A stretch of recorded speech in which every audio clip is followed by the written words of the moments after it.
You can always tell when I tried to move anything on this fucking desk. You can always tell when I messed with something. Hello, everybody. Welcome to Saturday Morning Dooger. Let me scooch this for a sec. I also didn't tweet. Let's do that as well.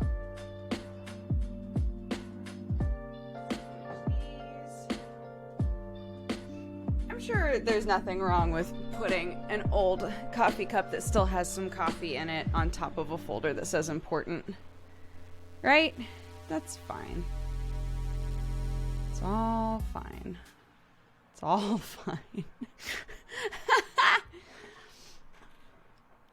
Oh, it is pouring rain. So that's nice. Yeah. The music intensified there. Oh no. I can't hear it. It comes through my headphones. I can hear beats, but I typically can't hear like the music, really. I never really know what's playing. Send some rain. I'm trying. Okay, where's my phone? Let's tweet. Boop, boop, boop, boop. There's my kid spraying me with water. Perfect. Great. Boop.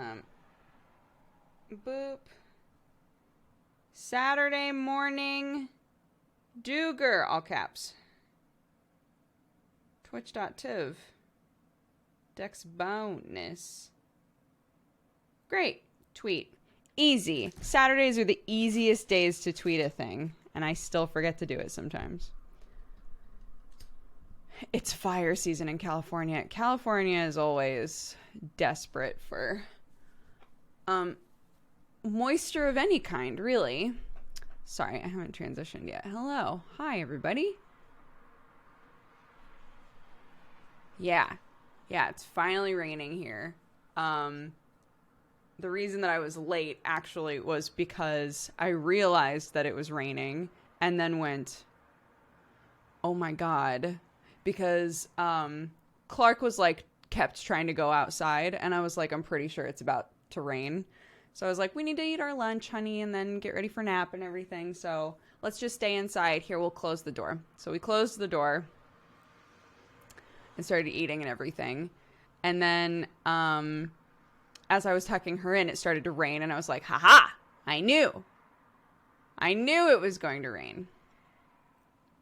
And then I had this sudden feeling of, oh, I see Sherlock.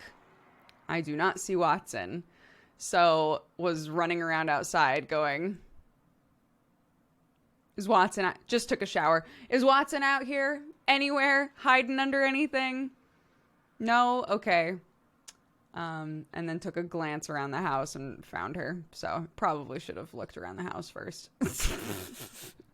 But what can you do? What are you going to do? It's fine. Literature Geek, happy 2 years. Thank you very much for all the support. Thank you, everybody who has subbed and resubbed during the pre-show. I hope you're all having a great day. Let's open our channel points. I feel like lately, and by lately I mean in the last month or so, we've been getting a lot of people who watched my YouTube forever ago but have never watched Twitch. So welcome if you're one of those people. Or people who used to watch the podcast and have just started watching the channel, all kinds of things. So if you're a newer viewer, what's up? On Saturdays, we just hang out and chat for like however long. So if that sounds like your vibe, it's rainy and cozy here, and I've got my coffee, and I'm delighted to just kind of like snuggle up for a couple of hours and hang out with you guys. So I'm one of those people. Yay! What's up? Welcome back. Did Clark watch your toes? That video was actually from yesterday. So, not trying to pretend or anything, but I sent the video to Sam, and Sam was like, that video is so cute, you have to put it on Twitter.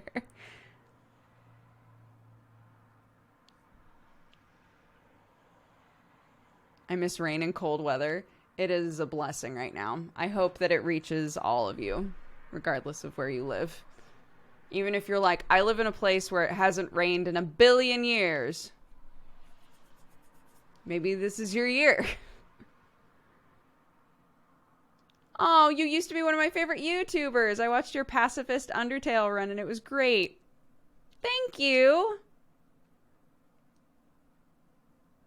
Hope you dudes are set for an awesome weekend. Hi, Lumen. I was going to respond to your tweet, but I needed to start streaming, so I didn't wind up doing it. So Clark absolutely went through a stage where Lumen was like, man, Clark's hair has gotten so long. And they're going through a stage with their little kid where if they put like pins or things in her hair, she just rips them out. Clark absolutely did that for a while. One of the things that sort of helped was putting it in her hair and then showing it to her in the mirror. Like, wow, that looks so cool on you. Right, that kind of a thing. And so she started liking having them in there, but also trying to, I don't remember when this started to stick, but trying to say like, hey, I'm going to pin your hair back, right? Trying to, if she's like doing this a lot or like shaking her head a lot, we'd be like, can I help you? Like, I'm going to pin your hair so that you don't have to do this, right? Trying to associate, like, I know that maybe it's annoying to have a thing in your hair, but it will help with the other thing. So, yeah. Clark's thing that happened for a while, I saw Grace said you could also let her choose. So Clark's thing for a while was she liked to pick them.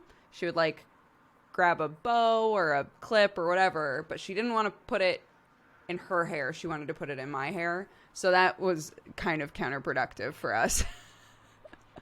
It didn't help that much. She was like, I don't want it.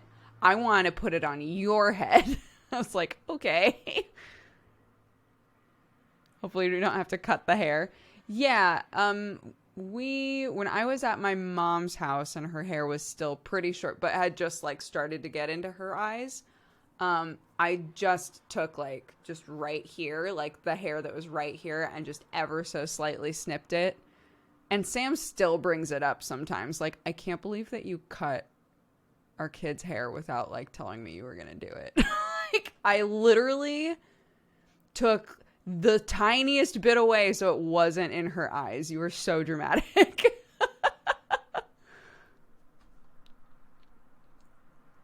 I won't lie, I feel Sam on this. It was literally, you couldn't even tell.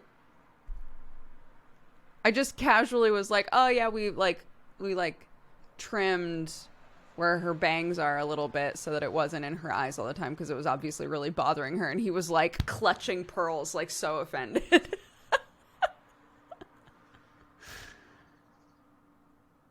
He just wanted to be there. We were in Oregon. He wasn't there. It's not my fault. Yeah, I shaved her head. I cut all of her hair off. Oh my gosh, Gerard, thank you very much for the raid. Hello, everybody. Welcome, welcome. Hello, welcome, raiders. Welcome, welcome, welcome.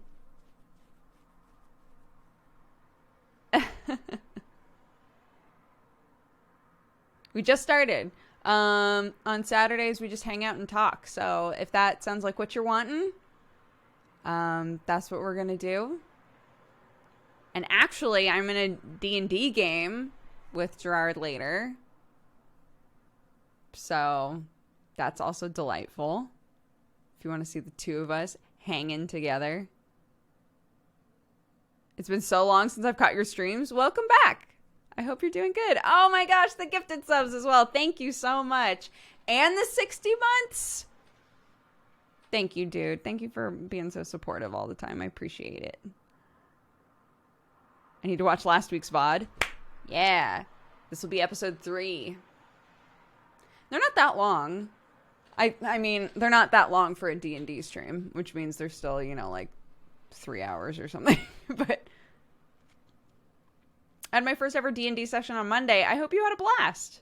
Are you playing or are you DMing?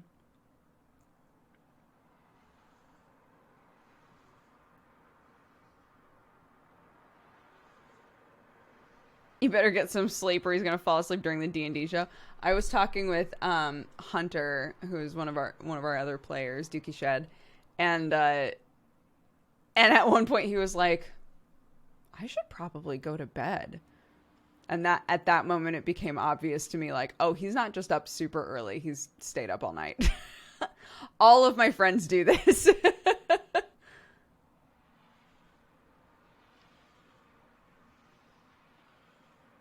I'm playing one of my friends from undergrad as the DM. Oh, super fun.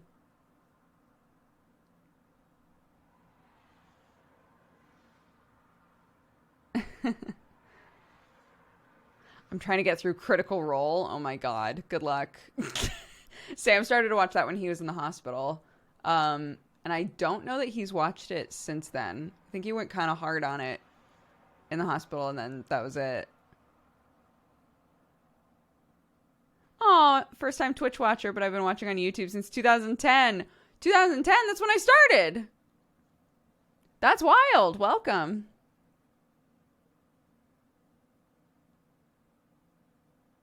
Yeah. Well, like, I guess at this point now there's multiple Critical Role shows, right? So I think a lot of times people will, instead of being like, I'm going to watch all of Critical Role, they try to figure out like which show they should watch.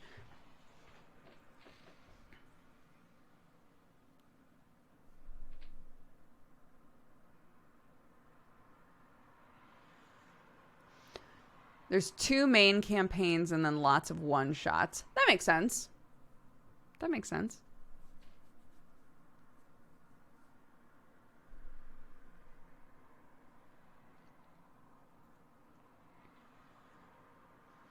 I tried to start from season 1. To be honest, it's too much. A lot of people have said to start from season 2, I feel like. But maybe I'm making that up. It's the longest campaign you've been on? Oh, somebody asked this, I want to say like last Saturday. The either Mirror Shades or Nebula Jazz, but neither of them are D&D. If it's straight D&D, probably the game that I was in college, but that was a 3.5 game.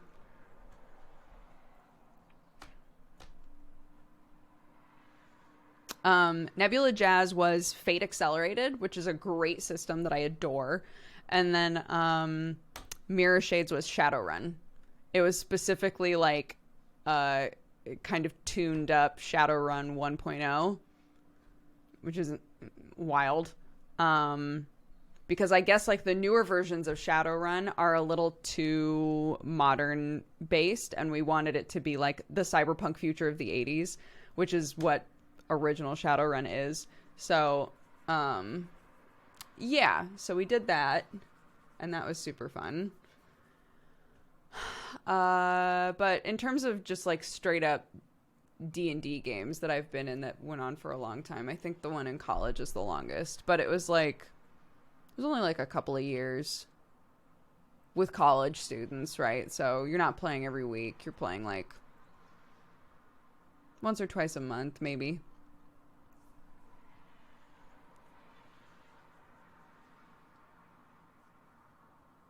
I've started watching Jesse's Star Wars game.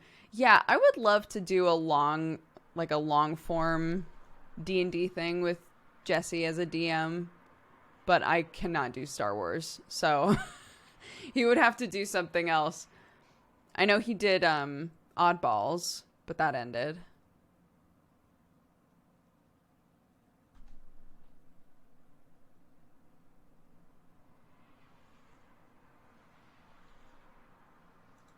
Tell him to bring back Oddballs.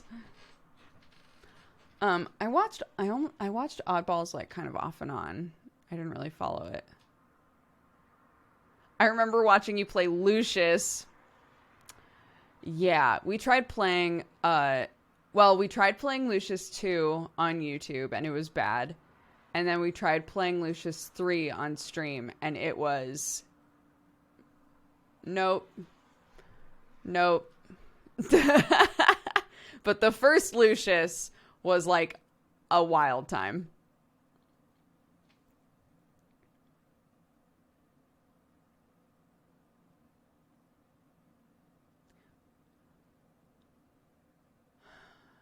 Enter Elysium for Warhammer seems interesting. Is that a TTRPG system, or is that a Warhammer system? Lucius was always pretty jank.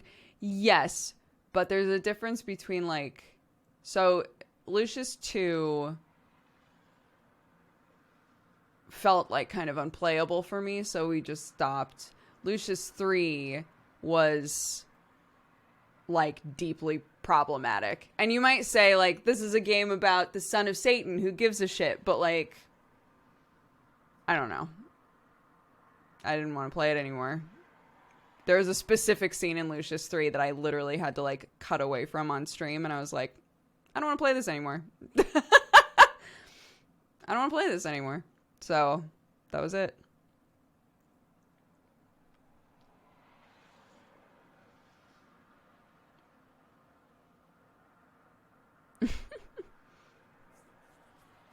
But yeah.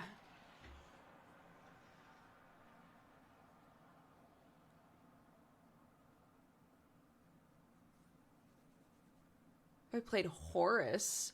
Horus? I don't think so. What is Horus?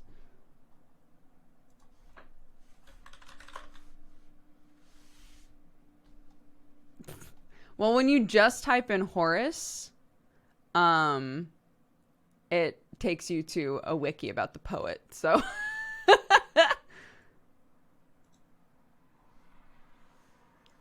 yes, the Warhammer one-shot that we did was actually so fun. I can't remember what type of character I was or anything like that.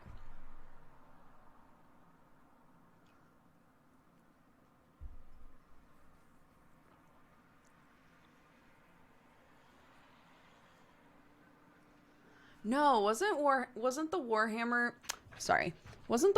game the one where I was like, I don't even know how to put it, where I was kind of like a weird zealot, and we were like in a house, and like Sam was a player. Am I misremembering this?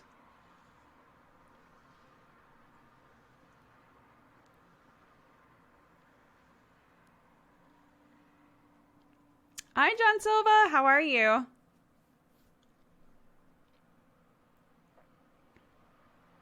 No, it wasn't offline. I was deeply dramatic. And everybody was like, she's nailing it. But I can't remember what the class was. A witch hunter? Is that what I was something like that. And every time I talked, it was like, on this day, in this place, at this time, I, so-and-so, shall destroy evil. Like that kind of shit.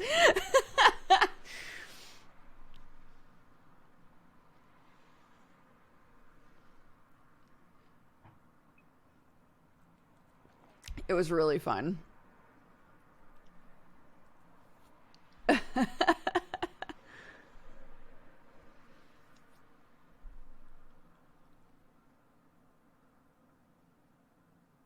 You sound like a Dalek. Destroy.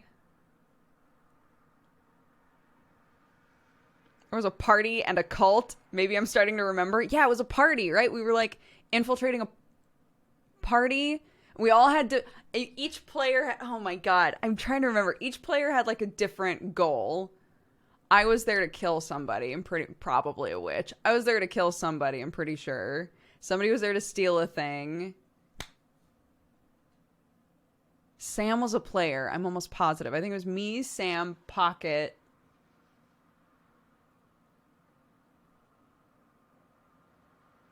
God, I can't remember. And Bike Man? Was that what it was? Oh my God. The Jesse Christmas one? No. This was like a weird Warhammer game that we did. Where I was a witch hunter.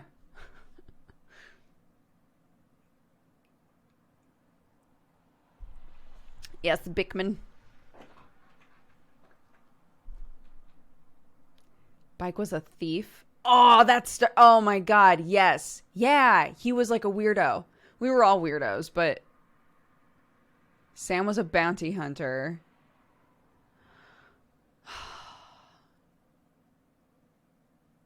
I remember having a lot of fun with that.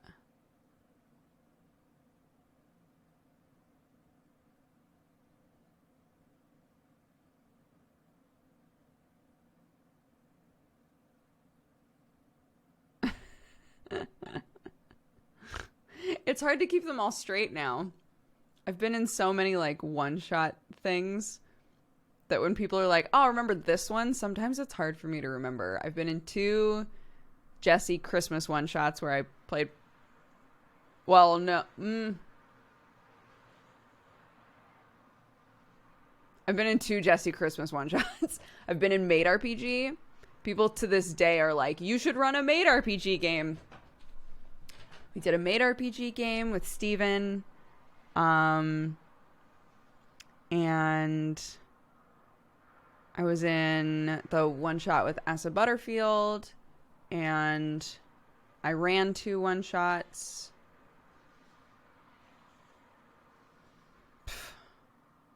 Daikias. Yes, the Daikias.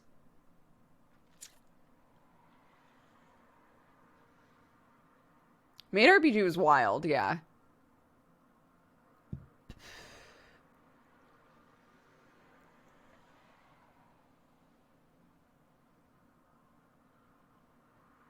Yeah, but that wasn't a TTRPG. I'm talking more like tabletop role playing games, like Dungeons and Dragons, things like that.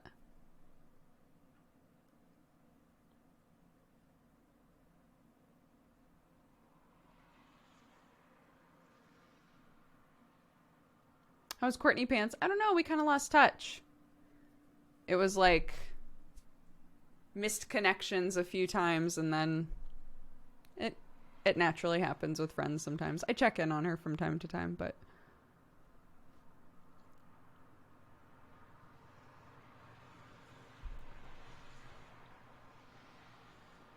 with the pastry world,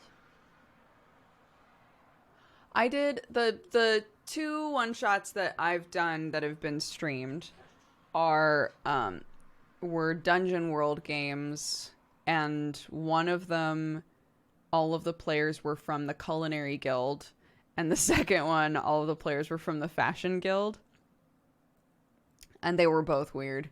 And I don't feel like I really hit my stride with either of them, but they were fun because I was with friends, so it's fine.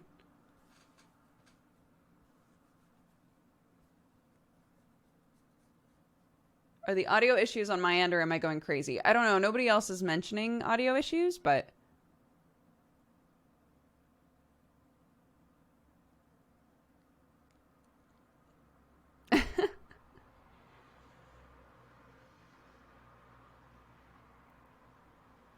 I would like to do like a long-running one. Like one where I had a bit more room to breathe. But at the same time, I feel like... I know you shouldn't compare yourself to other people, but I know I'm never going to be like the same... I don't have the same... what am I trying to say? I don't shine in the same ways that Jesse does when Jesse's DMing. Does that make sense? I'm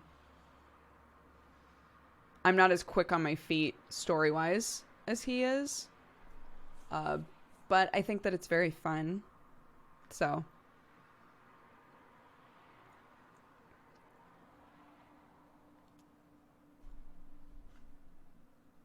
She says, drink water.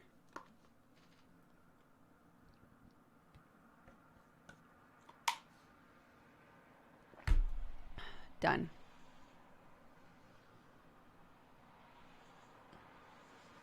What about running a mini series? Yeah, I could do something like that. Something that isn't intended to be like super long, but still is longer than one episode.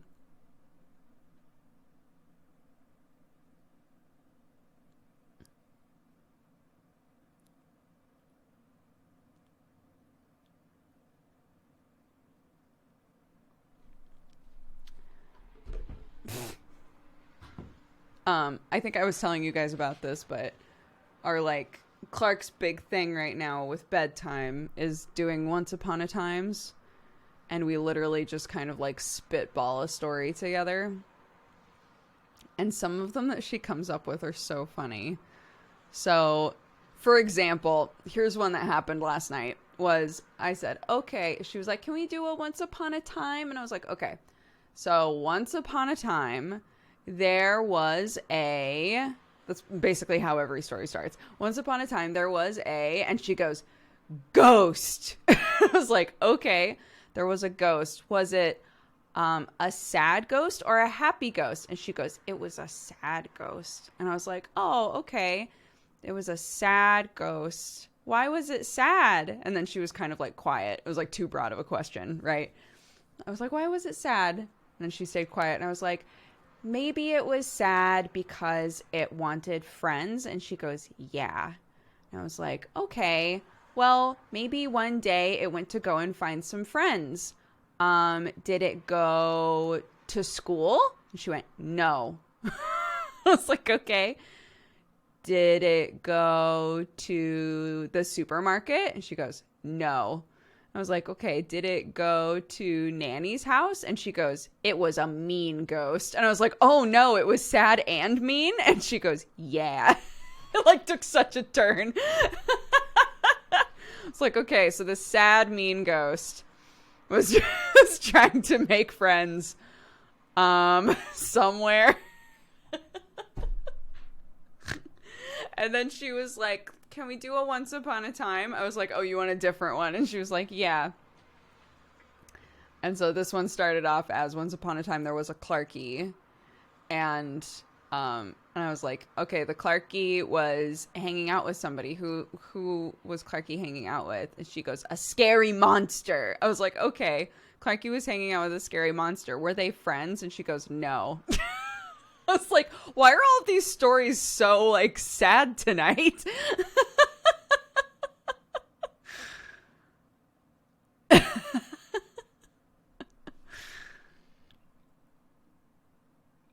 Mm-hmm. She's watched lots of little, like on some of the educational, like, YouTube channels and things that we've watched, a lot of them have episodes that are about school.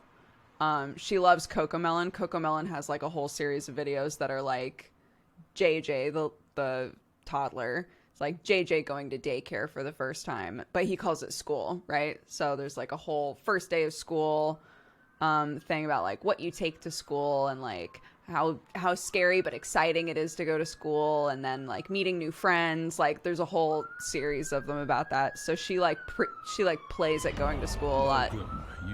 The bees. She plays at going to school a lot. Burrito babe. Boldly Trekking. Welcome to the Cat Gang. Thank you very much for subscribing. The Sad and Mean Ghost by Clark Thorne. How do they paint school in these videos? Is it painted negatively, positively, or neutrally? I would say neutrally. It's like they're meant to ease any potential like concerns about going, right? So a lot of them, they try to address like, it's totally normal to be nervous to go, but here are some of the good things about it, right? Like you can meet new people and you can learn new things, and you know, that sort of a thing, but that it's totally normal to be nervous about going.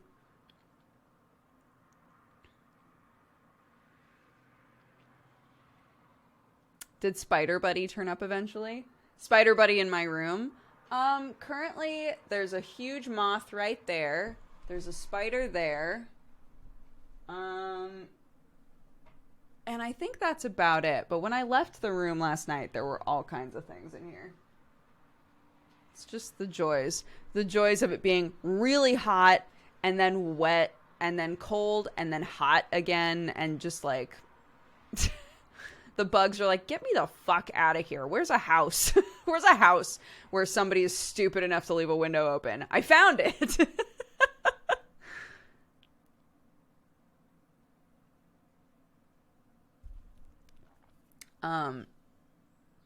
But yeah, I've looked into what homeschooling is like here, and it's definitely doable.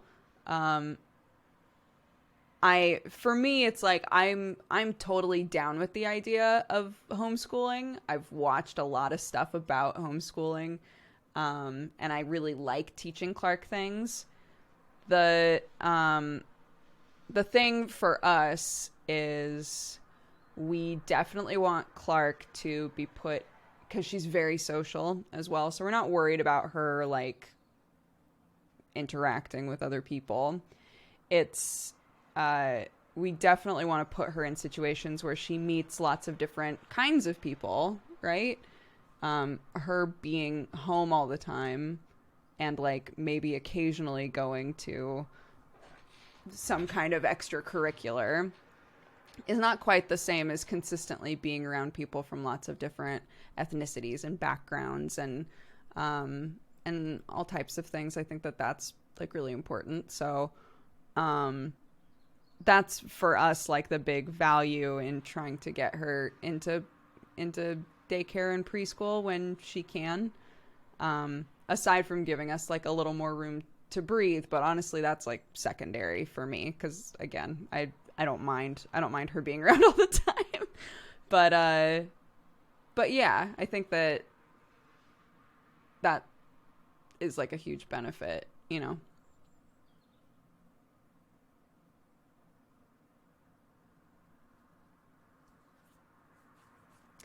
Yeah, I think from watching homeschooling like videos and things, like videos from parents and from people who were homeschooled, the positives overall are like you aren't stuck in school as much. You have like way more free time. Typically because it's so much one-on-one, they tend to excel, like if they decide to go on to college or whatever, or like homeschool up to a certain point and then go to high school or however you want to do it.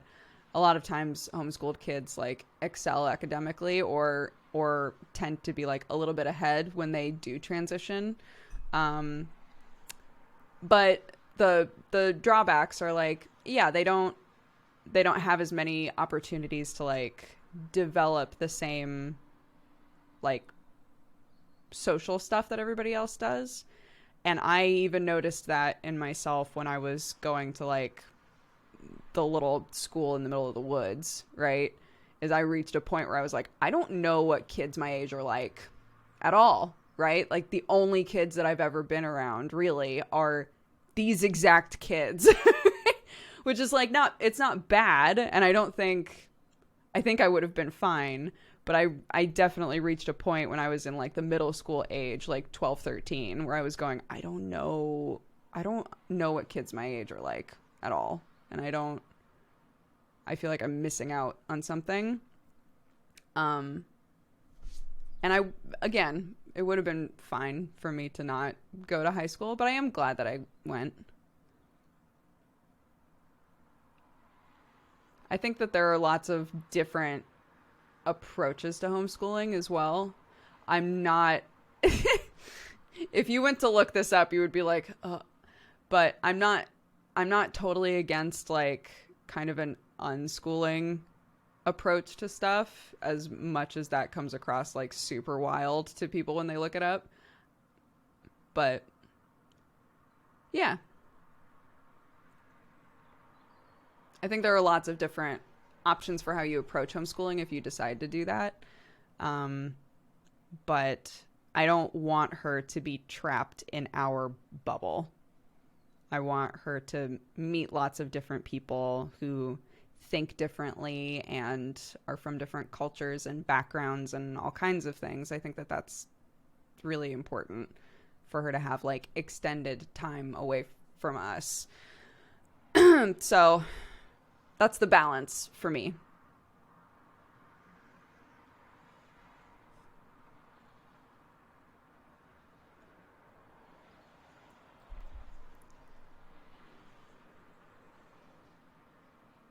The Montessori stuff that I really like is the general focus on independence. And I think that that has like kind of lined up well with what Sam and I do anyway.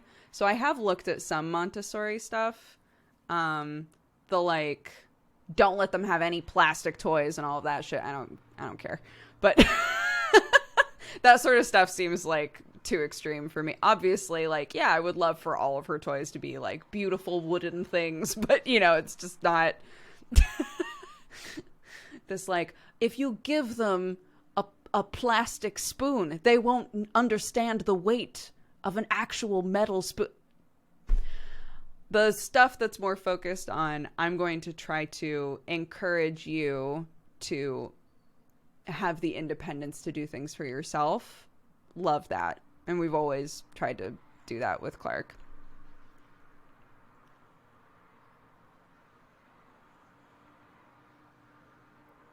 Right? Yeah. Like well, not every, right? Obviously there's like wood block stuff and like the like build your own cabin stuff and that sort of thing. But like if you want your kid to play with Lego and stuff, which I adored Lego, and I think I learned a lot from having toys like that. They won't understand the weight of a true airplane. If you give them a plastic elephant, they won't understand the weight of a true elephant.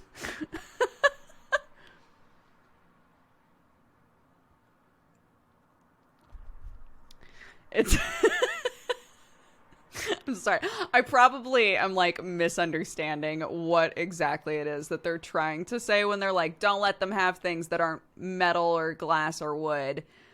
Like try to avoid plastic toy. I'm probably misunderstanding what it is that they're saying with that. But the fact that I've now heard twice this like, well, you want them to understand the true weight of things. I'm like, what do you mean? There are some spoons that are heavier and some spoons that are lighter. What are you talking about? I just don't get it. I'm not giving my child glass. Are you crazy? Whatever.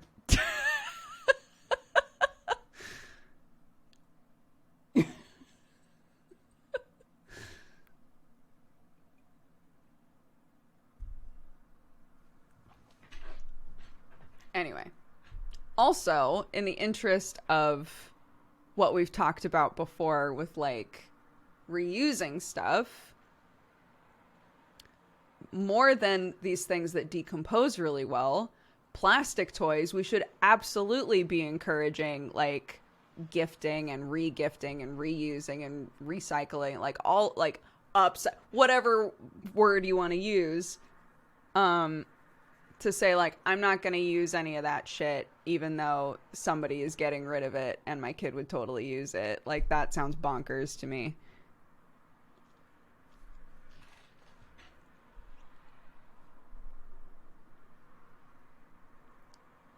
But I think, sorry, I focused a lot on the like one thing that from Montessori that I have like not enjoyed.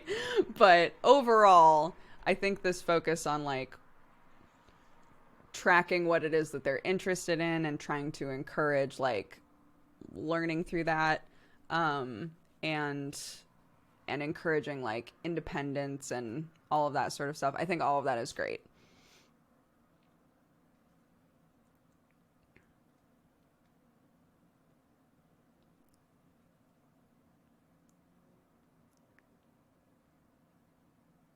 Montessori kids get the most expensive Gundams.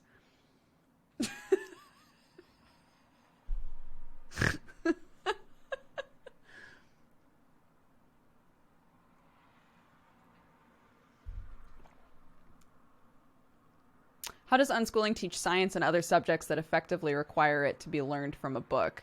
the idea with unschooling is that up to a point, you will learn a lot of things naturally, right? So things like math, you will by necessity, living in the world, learn how to count things and all of that sort of stuff. And that by putting kids into a situation where they have to learn certain things and having like structured academia, they lose the spark of wanting to learn about stuff. And so when you watch videos from unschooling parents, a lot of them have said, like, honestly, our kids wanted to learn about math. They wanted to learn more math. They wanted to learn more science.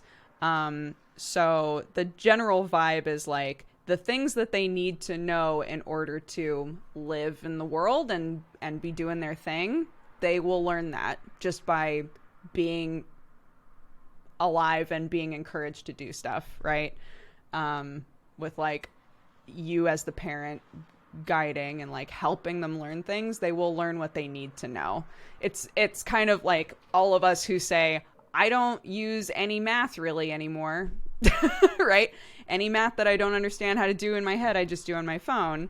It's like, if they have an interest in learning math beyond that, because that is what they want to pursue, then you help facilitate that. You say, cool, then then what's the next step, right? For you to sort of guide your own education. What's the next step?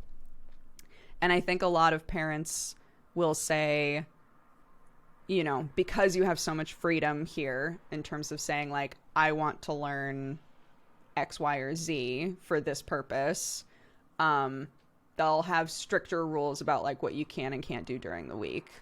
You know, like, okay, whatever it is that you want to learn, I need to know that you are like doing school for yourself, like during these points in the day and like that sort of stuff. But it's generally, yeah, it's like helping the kid learn all of the normal things that they would normally learn just existing. And then at a certain point, sitting down with them and saying, what do you want to learn? Okay, then how do we do that for you?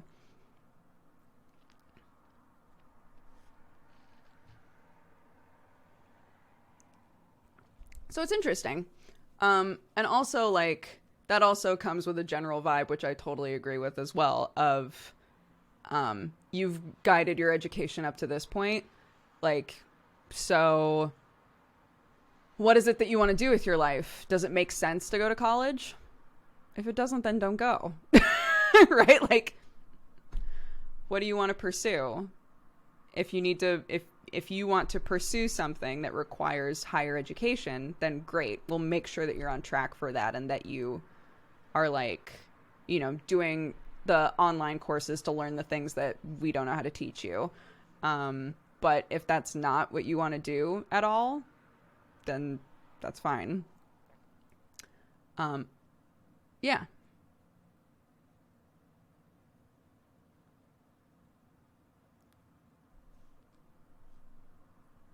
Totally.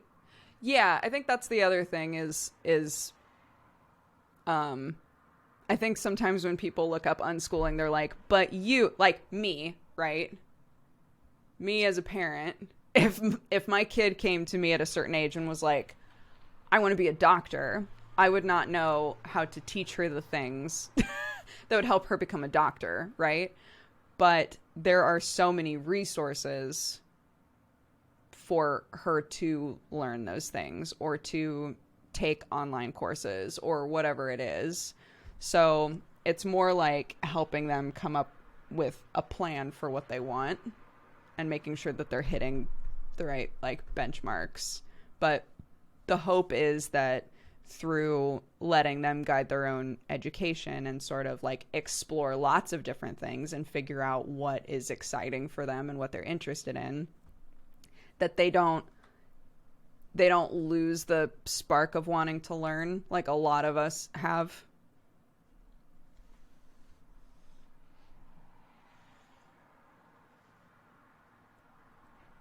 What if they don't know what they want? That's fine. they can keep trying stuff.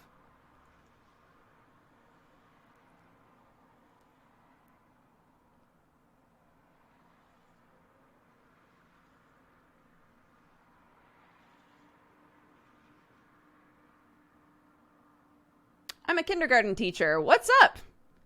Power to you. A lot of the value of school is social learning that happens from being around so many different kinds of kids. I totally agree with, which we were talking about earlier.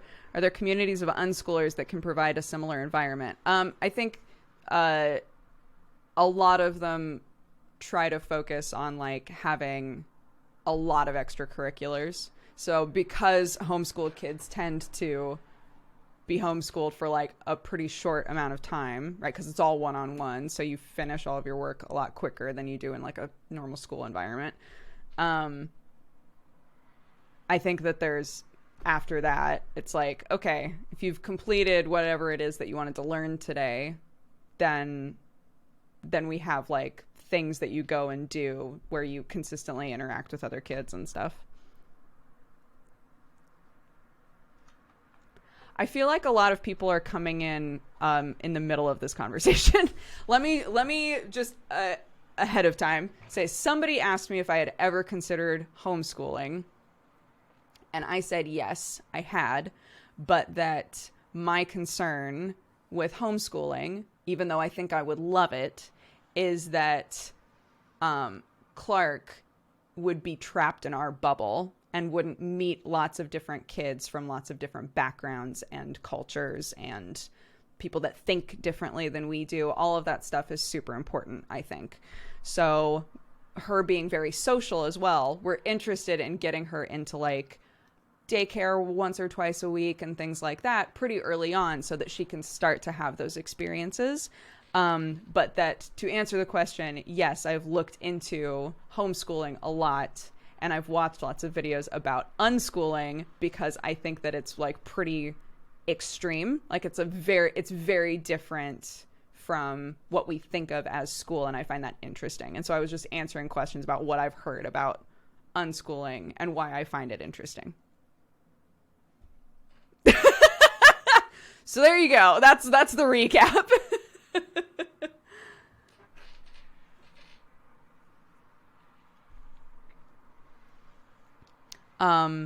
But yeah, I think if you are trying to homeschool your kids, you definitely need to also take the time to put them into a lot of extracurriculars that are away from home and like learning different things and being around different people. So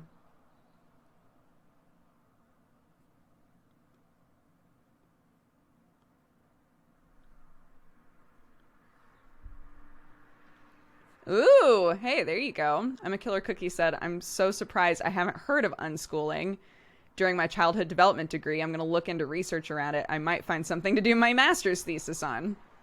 There you go. Yeah, look it up. There's a set of parents that I've watched.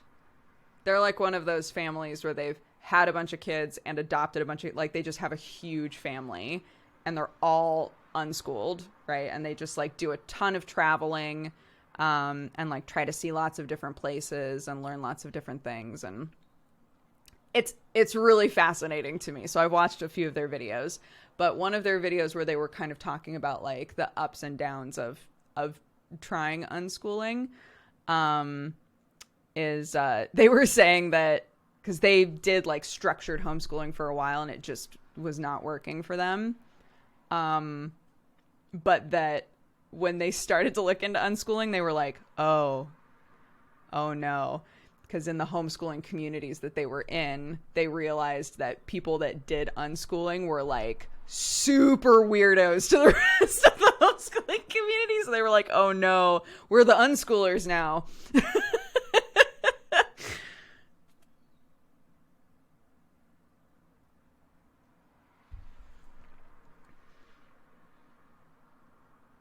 But yeah, it's interesting. Any like community of people that you haven't really like done any research on or looked into before, when you start deep diving, you find out so much interesting stuff. Like I would never have heard of unschooling ever if I hadn't have already been looking at homeschooling stuff, right? And I think the first unschooling thing I saw was a post from a lady who was like, I'm going to recap a day in the life of homeschooling my kids. One of them is 6 and one of them is 4, like that kind of a thing. And literally the whole time I was reading it, I was like, but when are they doing the school part?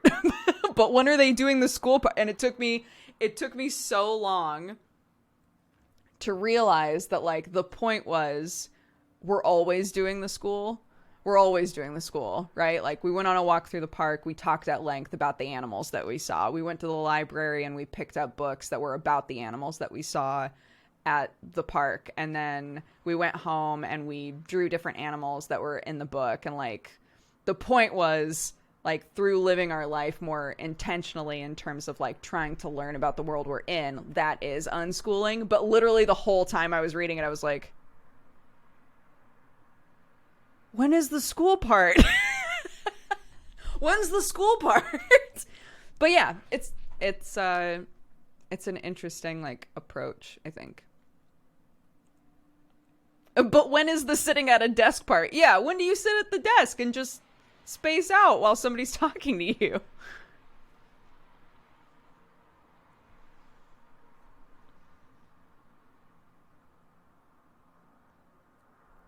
My daughter's high five. She's back. Let's go. Ready? 3, 2, 1. It's stealth schooling. I don't know what that means.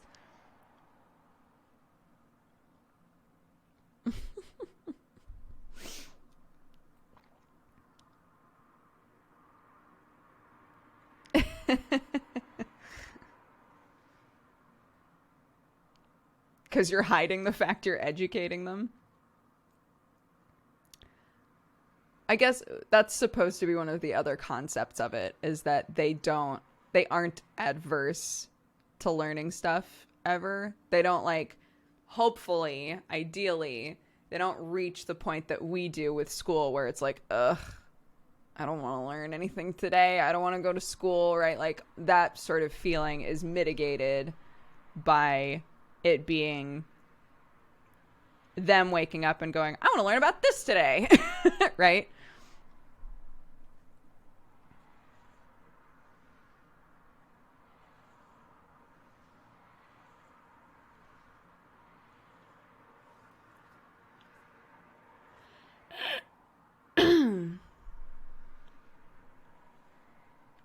How do you unschool algebra?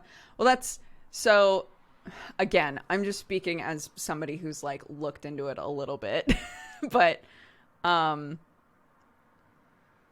idea is that I don't, like, me as an adult, as a 30-something, the things that I generally need to know how to do are stuff for the kitchen, like math stuff for the kitchen, stuff when I'm buying things, and then everything else I do on my phone, right? And if you have a kid who is like, I want to learn about this. So let's take like that whole idea of like, I want to do this with my life. Let's take that out of the equation. Let's pretend that's not even part of it. If it's your kid wakes up one day and is like, I want to learn about this, and it means I need to know more math, right? Then you as a team say, okay, let's find a resource that will help teach you that. Let's find a game that's good at teaching you that. Let's find an online course that's good at teaching you that, right? And then let's make sure that we're like, that we are consistently like actually using it so that you are learning it.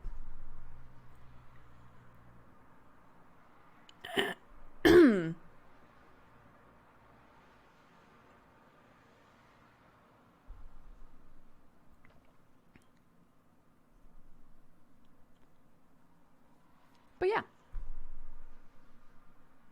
Hell yeah, Math Blaster. Hell yeah, Math Blaster.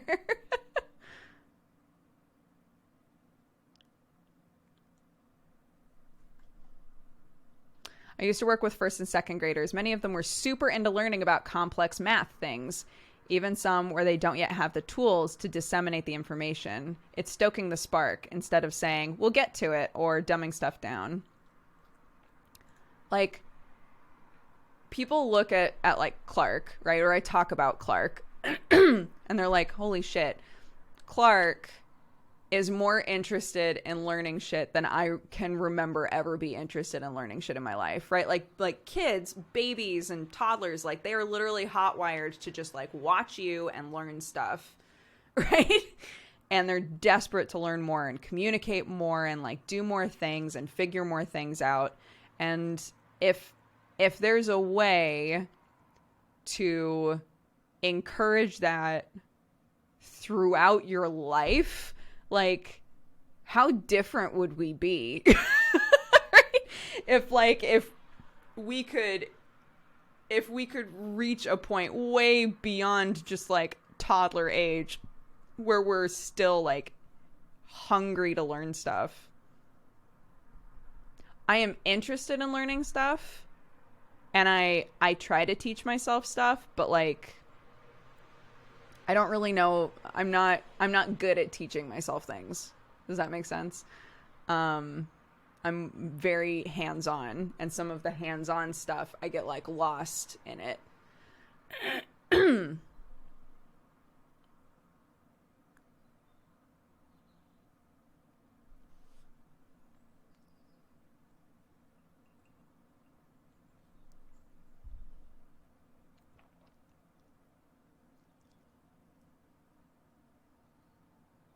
But yeah, I'm not saying you should all homeschool your kids. Again, this is just me having looked into homeschooling because I have really, really, really enjoyed teaching Clark things. I've learned a lot, and there's definitely like such an incredible feedback of, oh my God, she's figured it out, right? That's so fun. So fun. So I have thought before, not necessarily of like homeschooling her forever, but I've thought the first like couple of years it would maybe be fun to homeschool her. But I don't know that my interest in homeschooling outweighs my interest in making sure that she has like a well-rounded understanding of people and the world and like what all is out there. So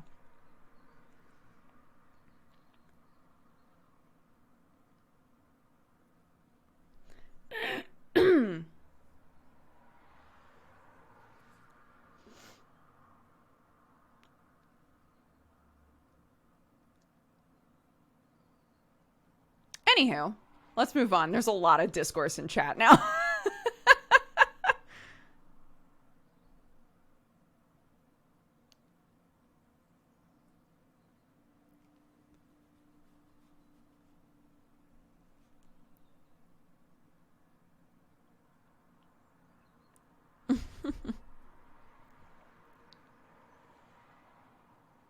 What should we talk about instead?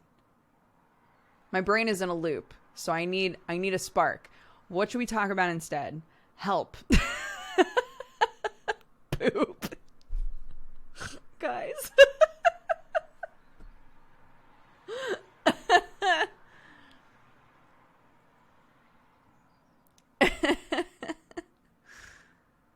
What's a game you didn't expect to like, but you actually did? What's a game I didn't expect to like, but I actually did? I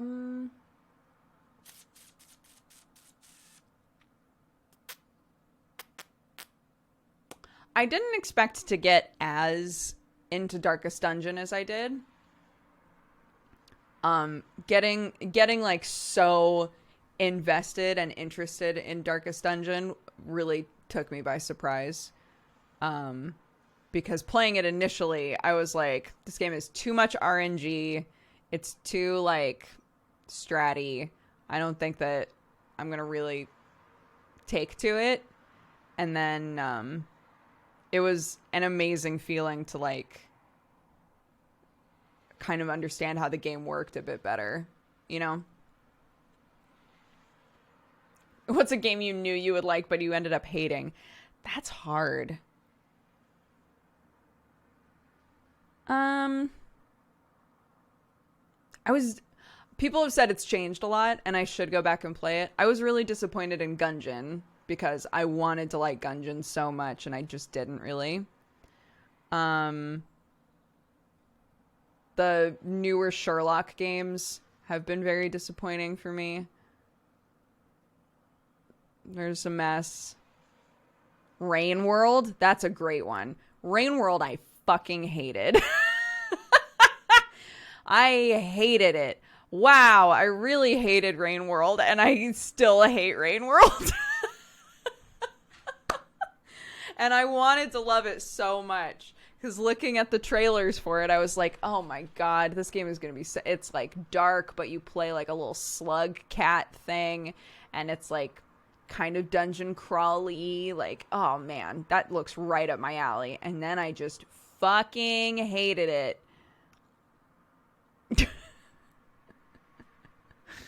Yeah. Wow. Fuck that game. You know who loves that game, though, is Benji. Benji and I were talking about Rain World and how for him it was like perfectly punishing. And I was like, not me. Nope. I'll never go back to that game. I'll never go back. Never, ever. It is like deeply frustrating. Deeply, deeply frustrating. And I think different people... This is what's so great about the time we live in, that there's so many games with so many options. Different people want different types of feedback loops and gameplay loops. And for me, the gameplay loop of that game was too punishing. I didn't feel like I was ever improving. I didn't feel like things were ever making more sense. I was just constantly... It felt like I was constantly pushed back, and I hated it. So fuck that game. It sucks. But it might not suck for you. But for me, no thanks.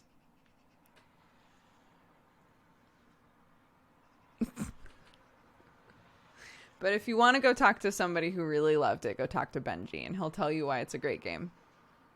I didn't hate Cultist Simulator. I never understood Cultist Simulator, though. I bought it, and I tried playing it so many times, and I never reached a point where I got it, where I like understood what was even going on in that game. I'm new here. What's up? Welcome. If you had the opportunity to craft anything, what would it be? An eco dome. I would love to make like an eco house. And my parents have given me the okay to go into the woods on their property and clear out an area and make an eco dome as like a fort for Clark. So that's where we're at. Sam is like, I hate them. I don't want to live in one. So we're not going to build one for us to live in. That's fine. But my parents were like, sure, build one. Fuck it. For Clark. So I'm going to make her a fort that's an eco dome.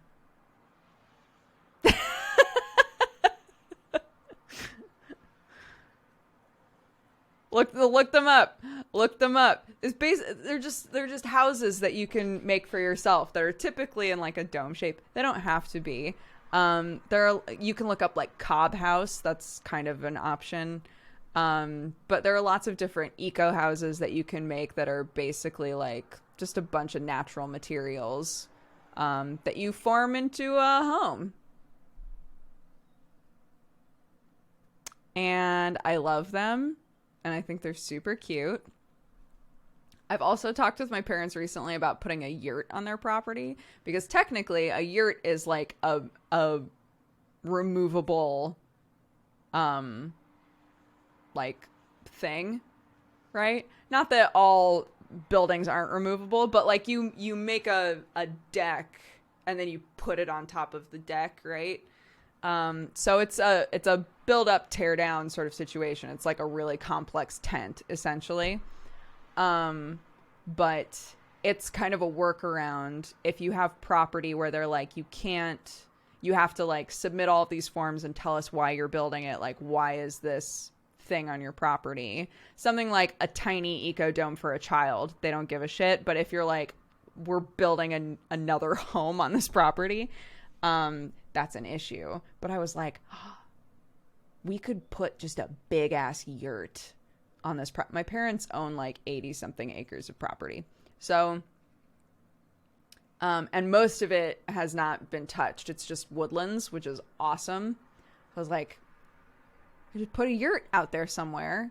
And then since we live so far away now, coming like to visit Oregon, it would be like pretty long stays, but that way we would have our own space. Which would be really fun. I think Sam would hate it. Sam really likes like modern conveniences. Sam wants, you know, tall ceiling. He's a big guy. He wants tall ceilings, which yurts give you. And he wants like his own space, which I get. Yurts do not give you that. It's just a big circle tent, right? He wants his own space. He and I need like distance sometimes, right? But like,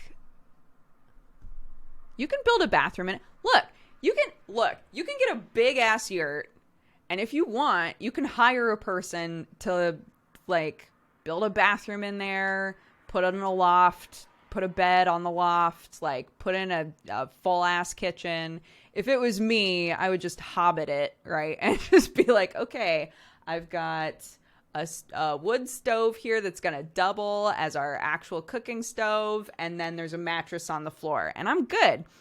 But, you know, if I intend this for our family to like stay in for like 1 or 2 weeks, then we would probably put in like a bathroom and stuff, I guess. He gets his own yurt. Some people, so that's the other thing that some people do, is they'll put 2 yurts next to each other and then like build basically a tunnel between them. I'm like, that's so much though then. That's not just like a convenient, that's not like the equivalent of a tiny house, like a removable tiny house, right? Like that's a different fucking thing then.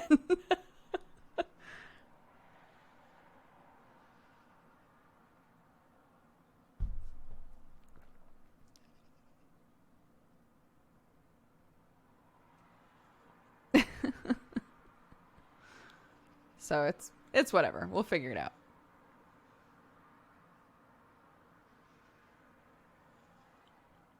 But yeah, I want to build an ecodome.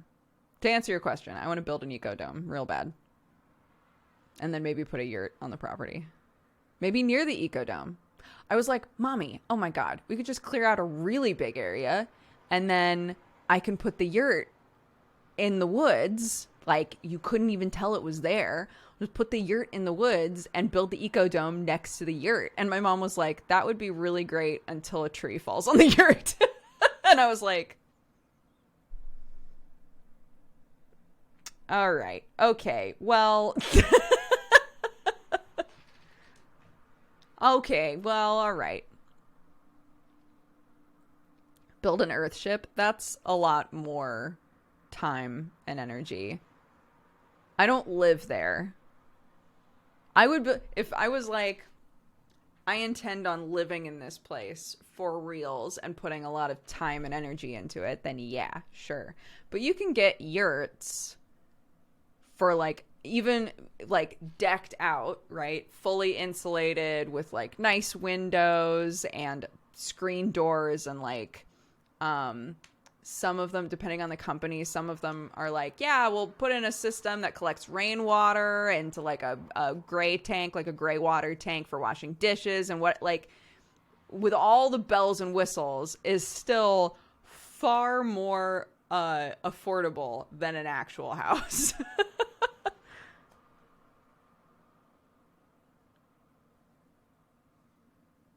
I like your shirt. Thank you. It's a game t-shirt. It says Ranger. And then it says, obey no law but nature.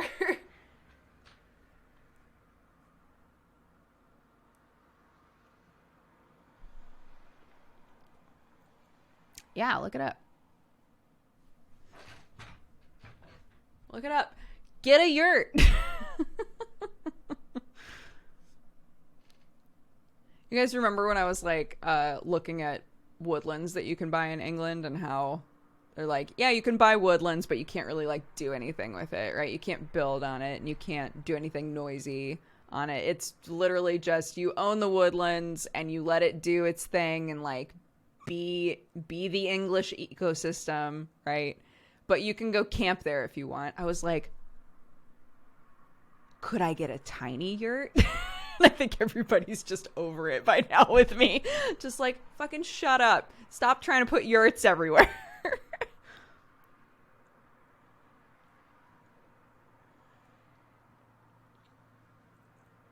My mom is really into converting her van into an RV. When Sam, I can't remember if I told you guys this or not. Sam, for my birthday, he was talking with Benji and he was like, I'm not really sure what to get Brooke. Like, I'm never sure what it is that she wants. And Benji was like, I've got this. Brooke and I have been talking a lot. He was like, oh, okay. What should I get her? And he was like, get her a van. And Sam immediately knew. He was like, what? So she can convert it into a drivable house? And Benji was like, maybe. Maybe we've been watching lots of van conversion videos together. Maybe. I was like, oh my God, Benji, you tried to like wingman me really hard there. That was awesome.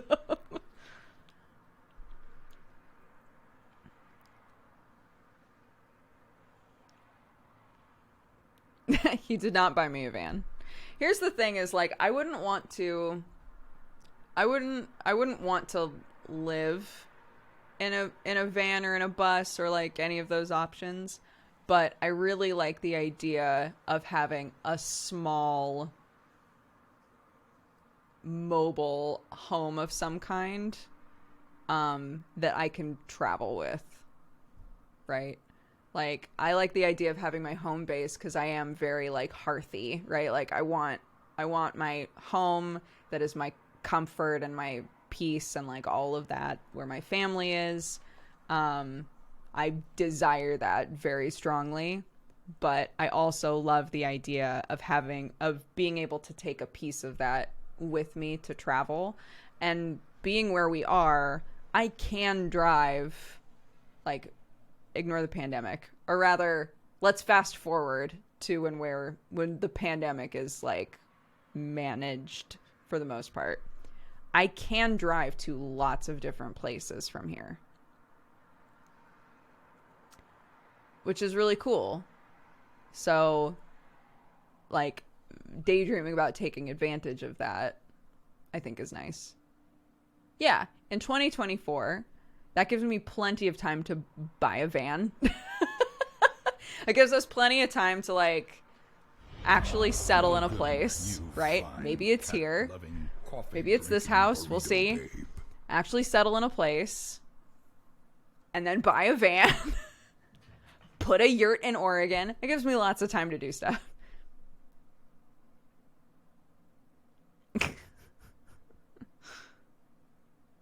Teapot, thank you very much for subscribing. Welcome to the Cat Gang. One of Sam's best friends, his, I was going to say man of honor, his man of honor at our wedding. Best man, that's the term for it, but we're going to go with man of honor anyway. So his man of honor at our wedding, he totally did that just on a whim. His car, he was like, my car is big enough that I could like just take out the back seats and put a bed in here. And he just did it. He just like built a bunch of storage into it and put a mattress in the back of his car and was like, sick, nice, yeah. I've got a bed back here now. And everybody made fun of him so hard. And I was like, that is dope. Umatani did the same thing, just on a lark. It's like, I could put a bed in the back of my car, and did. I love that. I love just the like, I've got a bug in my ear to do this thing and I'm just going to do it and I don't give a shit.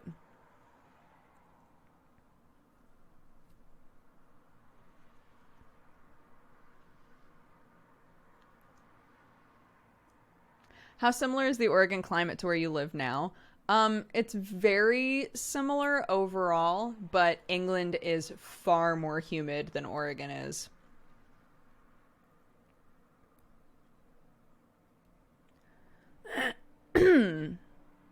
So, dealing with waking up and just like being sticky immediately was not great. It's illegal to sleep in your car in the UK unless you don't have your car keys on you. Unless you don't have your car keys on you? What?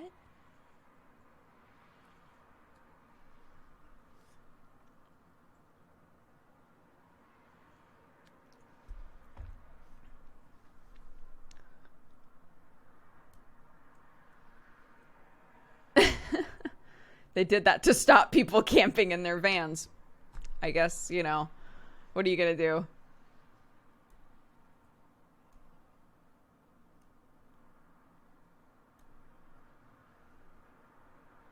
My hair is not green. No. My shirt is green. My hair is blonde on the ends, and this is my natural hair color up top here. Last time that I bleached it was a while before we left America, right? I think I want to say like it's been like 7 or 8 months since I've bleached my hair. So this is how much my hair has grown in that time. It feels long to me, but when I say how many months it is, I'm like, it hasn't. I mean, it's taken it a decent amount of time to grow this much. Yeah, at this point now, so when I started my YouTube channel, this is like kind of the way that my hair was this weird like I just let it grow out forever. And so it if it kind of more naturally flowed into this color, I think it would be really reminiscent of how my hair looked when I started YouTube. But yeah, I've thought about going in and being like, could we figure out a way to have this blend like a little bit better? But I'm not in like a hurry to do anything with my roots really.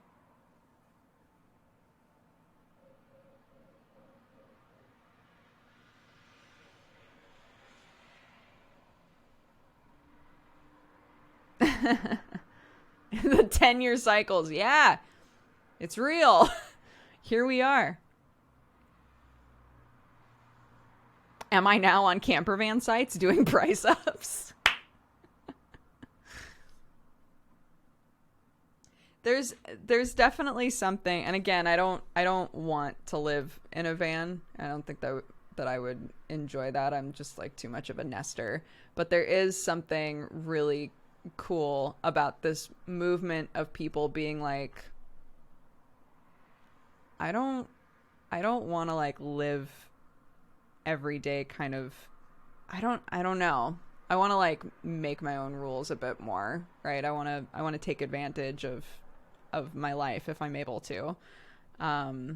Just like a lot of young people who are going, okay, can I create a situation where I just work really hard for a couple of years and like outfit a van or a car or build a super tiny home on some property or something, right? And create a situation where I don't have bills constantly breathing down my neck and stuff like that. I think that's kind of like a natural progression, considering that we went from people who basically like were able to retire nicely and have their whole life be fine and are now in a situation where a lot of people have multiple jobs and are like trying to make ends meet and stuff.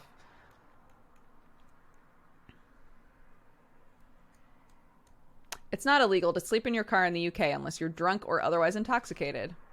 There you go.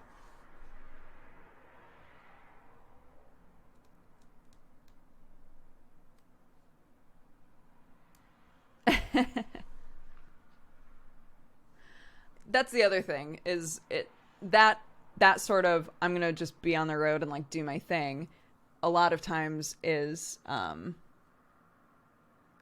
relegated. Is that the right word? I don't know. But people whose jobs are entirely online, really it's more suited to them, or people who already like travel a lot for their jobs, are able to kind of make that work. Obviously that's not going to work for everybody.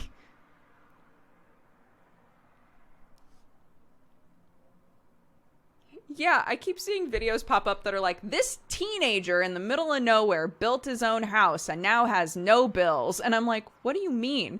And almost every time it's that a family member had some property and let the kid build a house. And it's still like super impressive that they built the house at all and that they were able to live in it. And like all of that sort of like that sort of stuff is crazy. Especially if they're like, yeah, I just found a bunch of like wood nobody wanted and like blah, blah, blah. I didn't know how to build anything before. Now I know all of these skills. I can do plumbing and blah, blah. I'm like, that's amazing. That's great. But the implication that that they didn't have help in that way of like, also my grandfather has hundreds of acres and just let me have a little bit of it is weird to me. How are there free materials? There are lots of, I mean, like, if you know where to look, if businesses are remodeling or, you know, there are always building supplies that you can find that can be used, but it won't ever be all of it, right? Especially if a bunch of it has been broken and stuff. I started with a small, yeah.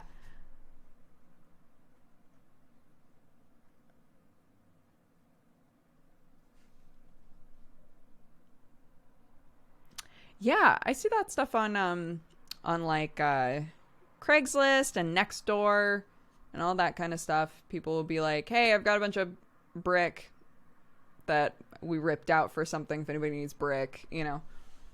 That kind of stuff.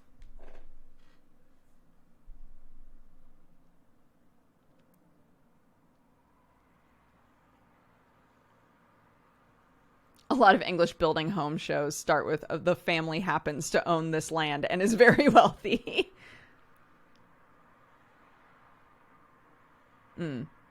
I think the implication that in a lot of these situations that they have nothing to pay for anymore is unrealistic, right? Rarely in those situations is it like, yeah, and I have a fully working homestead, right? I never need to buy food again. I have a fully working homestead and everything is like sorted, right? They still need to buy food. Or like they have no bills, but they're in a van and the van needs gas and, you know, that sort of stuff is typically conveniently left out.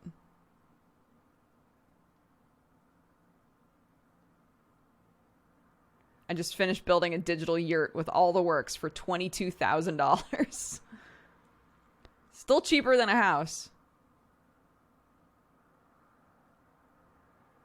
Yeah, I think one of the websites that I looked at had like a digital builder. It might be the one that you're looking at.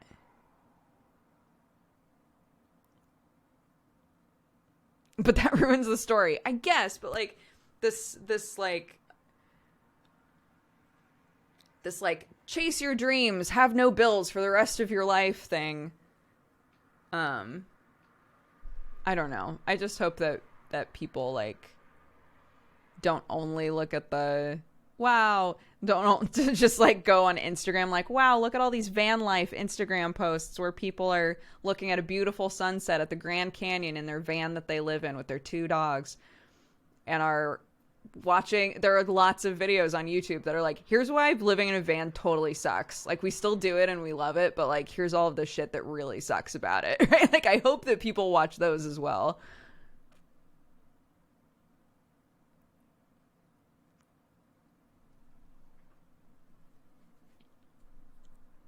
I think that there are lots of things that you can potentially do if you you know, if you are able. There are lots of things that you can do that can help get away a bit from like the financial systems that we have in place. But I don't think that I think it's difficult to be completely off the grid, right? That was my dad's dream, was to be totally off the grid, to just be like, all right, I'm buying a weird little farm in Oregon that my wife hasn't seen yet. It'll be fine. And he wanted to like homestead. He was like, I'm going to deck it all out and we're going to live off the land and be off the grid and it's going to be amazing. And he ran into so many issues because from the get-go, it was a shack that he bought on tons of land, but it was a shack. So already they had to actually build a house around this like tiny thing. So they had to build the rest of the house.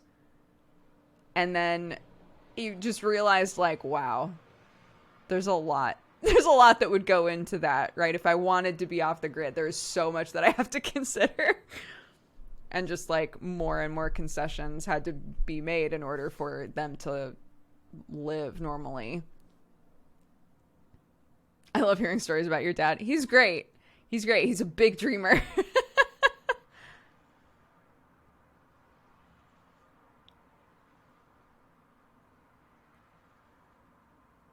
Yeah. Like, oh man, they don't have to pay electric. But in order to get to the point where they didn't have to pay for electric, they had to have the money to install like incredible solar panels.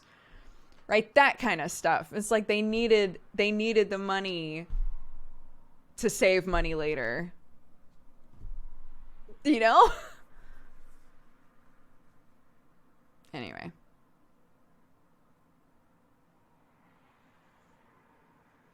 Yeah, I would love that.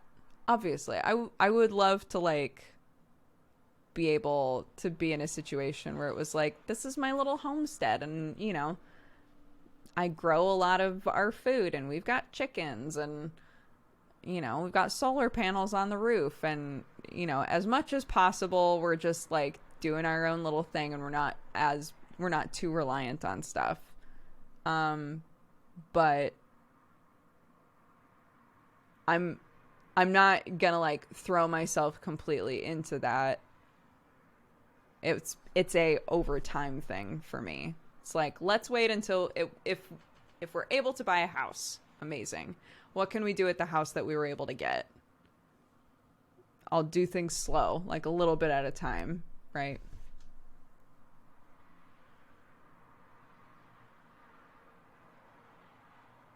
Raising your own food is a lot of work. I'll have you know, I picked 6 cherry tomatoes today, 1 zucchini, and a shit ton of dill because it started to flower and was trying to take over the box. So, sorted. We got our first Jessie tomato, so we ate that. And the Jessie tomato definitely tastes different from the Crendor ones, but both of them have like really strong skin. So that's something that I did for sure. So, like somewhere along the way, I did something that created a situation where these tomatoes have really thick skins. But the flavor like inside of the tomato is so good, both of them, but they taste like totally different. So they're definitely completely different types of plants, or like different like types of tomatoes. So Crendor is starting to push out a ton. Jessie has like so many on there that are just sitting green. So we're just waiting for them.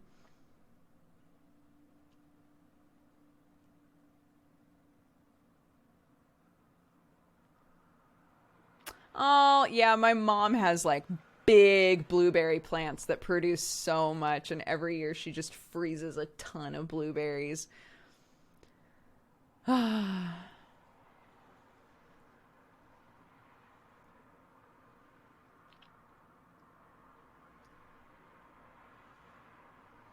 Yes.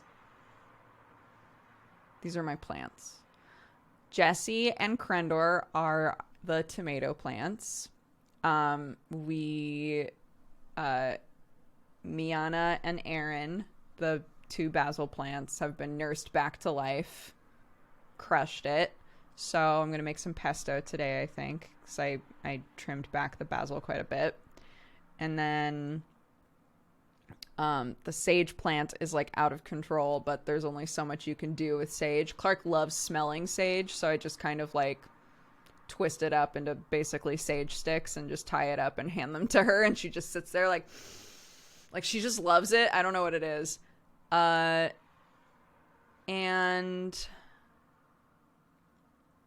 what else is doing really well? The zucchini plant is huge, but we don't have that many zucchini yet. It's just gigantic. Just trying to do its thing. Octomint is okay. Octomint is behaving a little oddly. But it's fine. It's to be expected.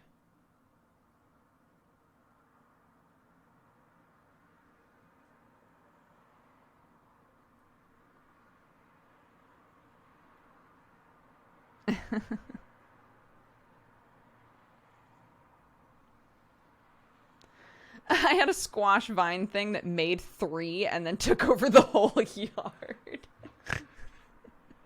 Yeah, if you have one of those huge squash plants that isn't actually producing anything, it's like, come on, man.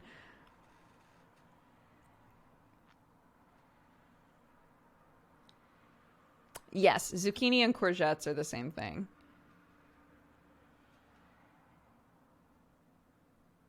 That's literally when I was like, it's to be expected. I was going to follow it up with, because Octo's been having a tough time the last couple of days, so it makes sense that it's, in the last couple of days, been doing weird stuff. But mint is a very strong plant. And it is greening. There is like new growth that's trying to come up, and it's flowering a bit. But like a lot of the like base stuff is rapidly looking like it's donezo. It's just like, I don't want to do this anymore. So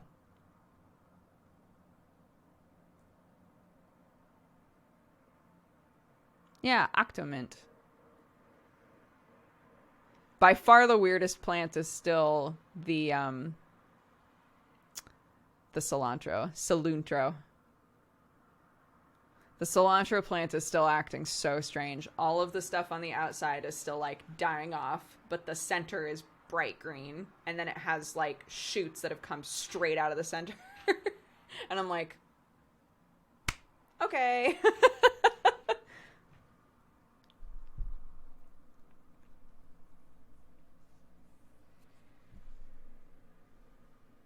Yes, cilantro and coriander are the same thing. I know. Isn't that so interesting that some people genetically taste cilantro differently than other people? It's wild to me.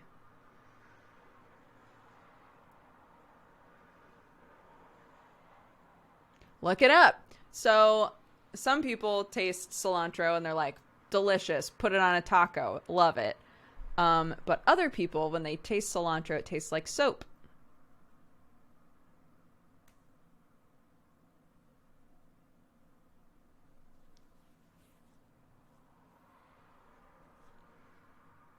I have the soap gene. Dang ol' soap gene.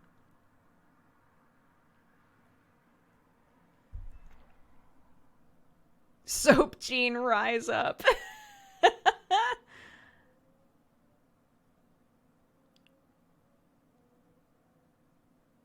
Oh, I love arugula. Rocket in UK is arugula. I love it. Super peppery, leafy goodness. I tried, so we got some seedlings growing for cilantro, and I was so excited. I was like, okay, I need to get like another little planter box that I can plant all these seedlings in. They're doing so well. I'm so happy. And then we had that first heat wave and it killed them. All of them. It was so sad. I was like, no!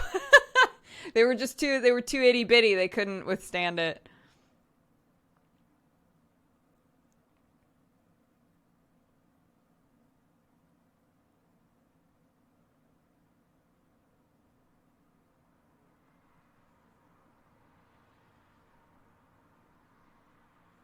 Chickpeas are called garbanzo beans. That's also a thing, yeah.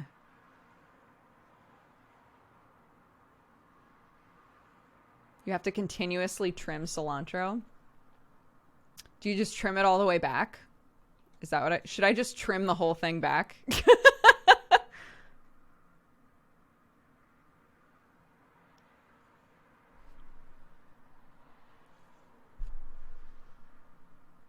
It's hard because like the plants where it's like basil, right? The plants where typically at a certain point there's like 2 sprouts on either side. You can usually assume like, okay, if I'm going to trim this, I should trim it back to like these 2, right? So basil is like that. Sage is like that. But things like cilantro, I'm never totally sure like how I should be trimming it.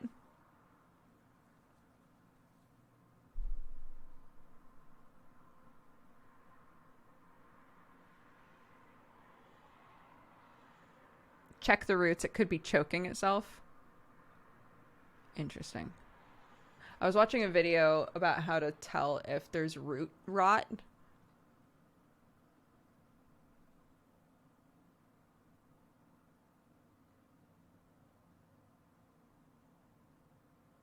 Yeah, well, I have a dehydrator, so that's kind of why I trimmed back the dill quite a bit, because I was like, I can just dehydrate the dill.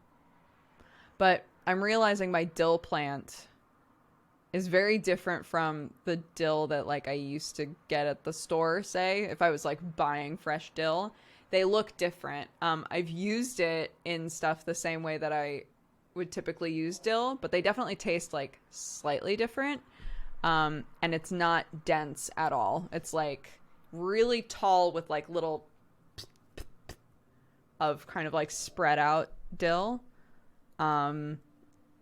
So I'm not sure like what the, yeah, it's like a different type of dill, and I'm not totally sure what it is.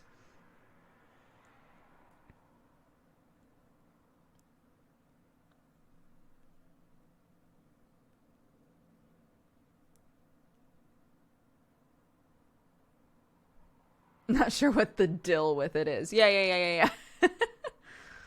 Stop. You're all making the same joke. Stop it.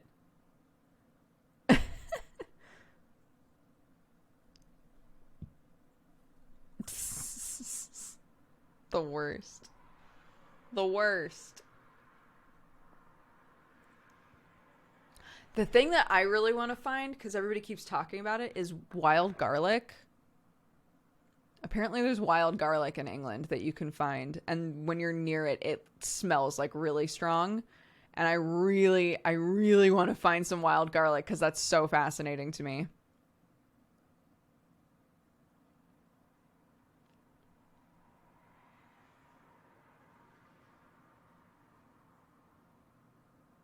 Why do you say basil like the character in Austin Powers? Is it a UK thing? Yeah, it's because everybody around me in England has been saying basil, so I've started saying basil. Yeah, in America it would be basil. I'm not like doing it on purpose.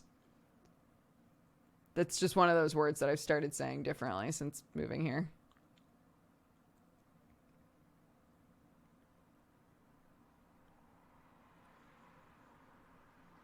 I still say tomato, but Clark says tomato or tomato.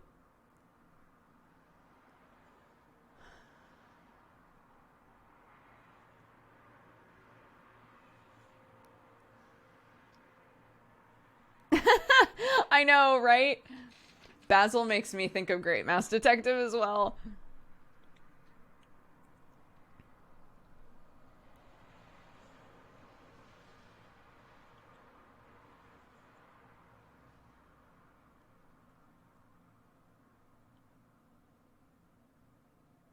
How long will it take Dooger to get a cool English accent? It probably won't happen. People goof all the time, like, Dodger, how come you don't sound English yet? But literally, I don't think that I ever will. I think that I'll sound... The way that I inflect my sentences is already kind of changing. But I don't think that overall I will pronounce my words the same way that, like, Sam does.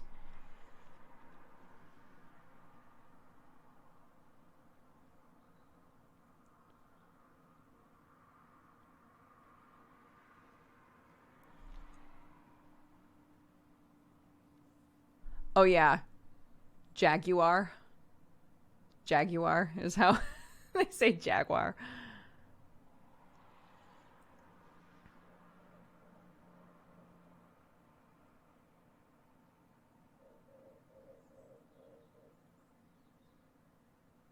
My dad has lived in Scotland for 20 years and still sounds very English. Well, the thing that I keep saying is Sam's accent changed so much in America because people didn't understand him. Everybody here understands me, so I don't have as much of a... There isn't a necessity for me to change the way I'm saying things to be more understandable. So I don't think that in the same way that like Sam's accent rapidly changed, I don't think that mine will. I think that, yeah, there will be a lot of English influence to the way that I structure my sentences probably and the inflection of my sentences, but in terms of how I pronounce words, there won't be a day-to-day need for me to change the way that I do that. Some of the things that I've had to change early are like saying trousers. I say trousers now because depending on who you're talking to, pants could mean trousers or could mean underwear, and I want it to be really clear what I'm talking about, right? So I just say trousers now.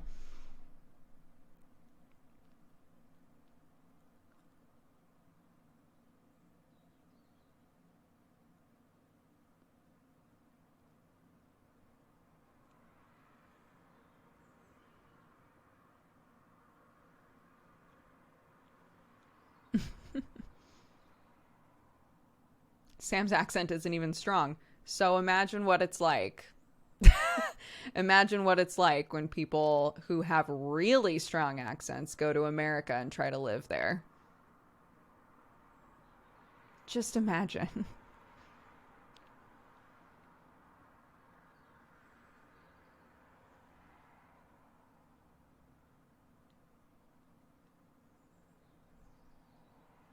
But you understood him? Was it like a fanfic where you were the only one who could?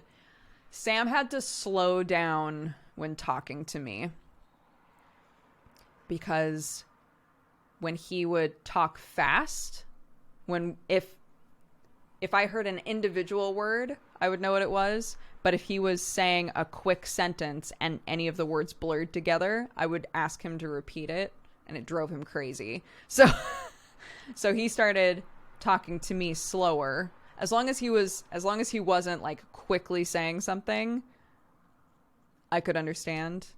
But at his natural speed of talking, it was hard for me. But like spending time around, like his brother has, I would say, probably the thickest accent out of the family.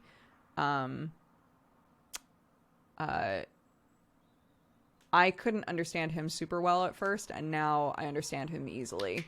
So it's definitely just like an ear tuning thing, because Lord knows Ollie hasn't changed the way that he talks at all. It's just I understand it better, right?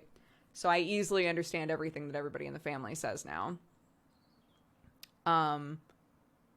But yeah, at first, like consistently talking with Sam, there would be a lot of moments where I was like, I don't know what you said.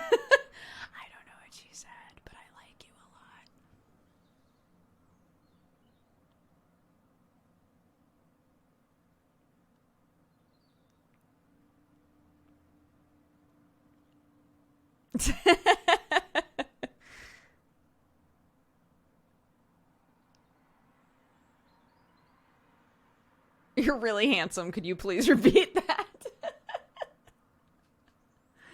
Yeah.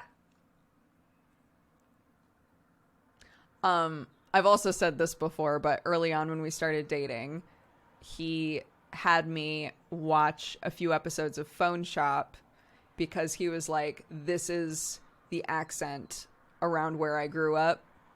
So if you can watch this and understand what they're saying, you'll be fine around my family. And the first couple of times that any of you who have seen Phone Shop, the first couple of times that I watched Phone Shop, I was like, what the fuck are they even talking about? What the fuck are they saying? Are you kidding me? Like, I could not understand it at all.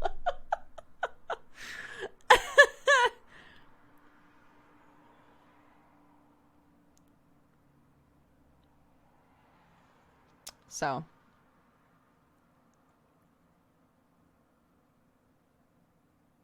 I know it's an old topic, but I just looked up what yurts are and they're amazing. They are. They're amazing.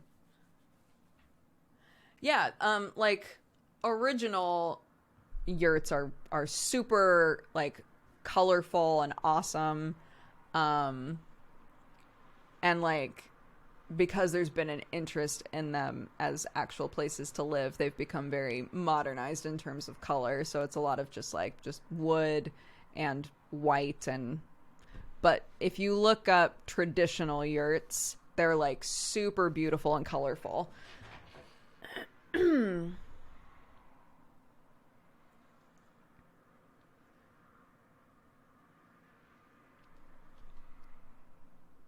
Watching the recent Peaky Blinders season with subtitles off. Sometimes it's a challenge with the various accents. Yeah.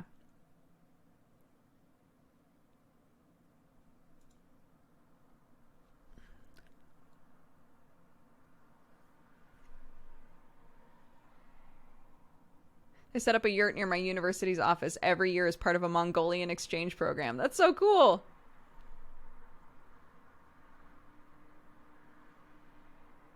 I couldn't make it through Peaky Blinders without subtitles. What's that old movie? I'm trying to remember. There's an old Irish movie that's like about two musicians.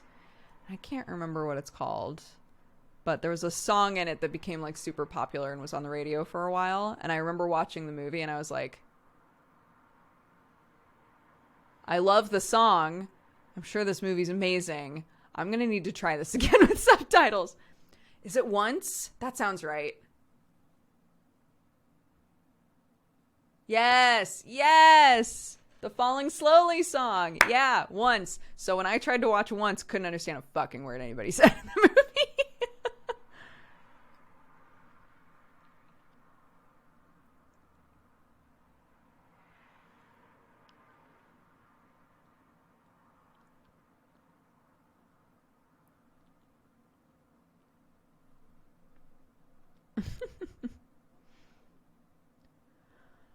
Ooh, it's a little past 3. 2 hours fly by so easily. I'm watching Yu Yu Hakusho on Netflix. The sub and English dub are very different. Yes, they are.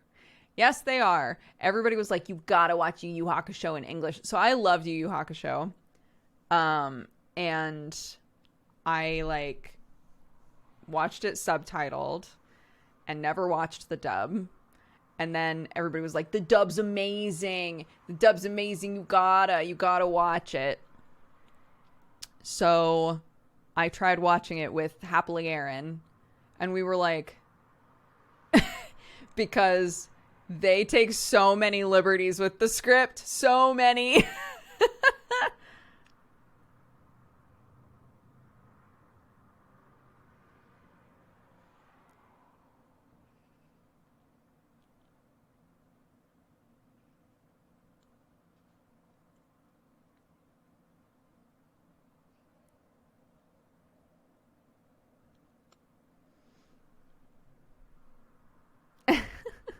Stay streaming. We need to learn more about yurts. I don't know that much about yurts. Just like, I know that they're technically tents, and so you don't have to register them as like a building.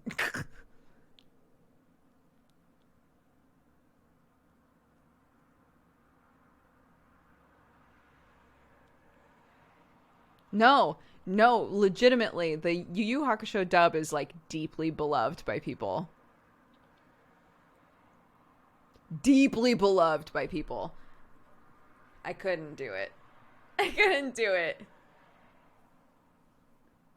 But it's kind of like, I think whatever you start with on a show, it's hard to swap, right? It was really difficult to swap to subtitled Dragon Ball, and Sam and I still prefer to watch it dubbed. But obviously a lot of things I start off watching subtitled, and so to swap is really hard. Some people adore the dubbed My Hero Academia. We tried watching, when we went to like the movie premiere, it was dubbed, And we had a really hard time with it because those aren't the voices that we're used to, right? So for us, it's not even necessarily like subtitled is always superior to dubbed. Like, I'm not about to do that shit because I don't think it's true. I think it's just whatever you start off with a show, it's just hard to swap back and forth.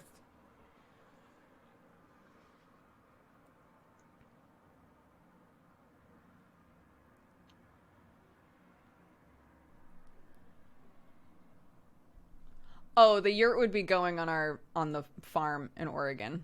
So there's definitely no worries of tornadoes.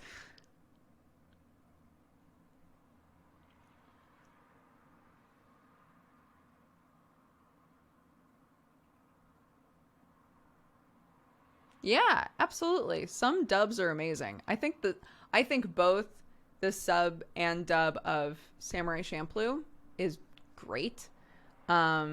I haven't I've only watched a little bit of the dub of Cowboy Bebop, but the Cowboy Bebop dub is one of the ones that people bring up a lot as like, this is a great dub.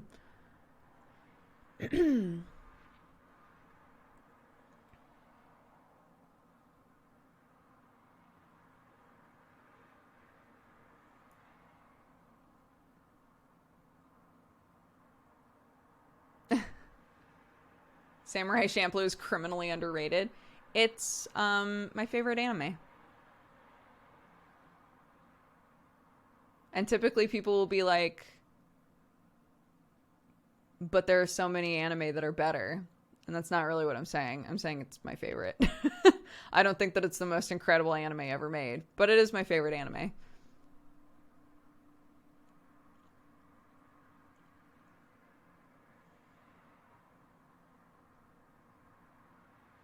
Silver Spoon is also fantastic. Absolutely. What do you think is the most incredible anime ever made? Oh, God. I don't know. It, like, depends on what you want out of a show, I think. What's, like, the best anime I've ever watched? I don't know.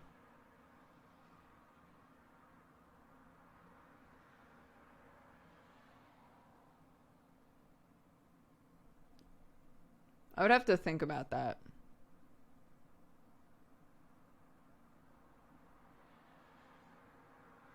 I've never tried to make like a my top 5 or my top 10 anime. I've never tried to do that. I really should. Brotherhood would be up there. Samurai Champloo is at the top for me in terms of like what I like. But if I was trying to make what are the most incredible ones that I've ever like visually incredible, stuff like Mob, I would probably put up there. I think the Mob Psycho anime is like visually so good. Some of the later seasons of Kuroko are like some of the best animated sports stuff I think ever. Gankutsuo is like really interesting. They're doing really crazy stuff with CGI now. So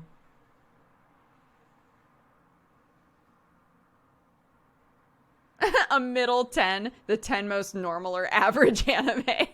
That would be so hard. I have seen both versions of Full Metal, yeah.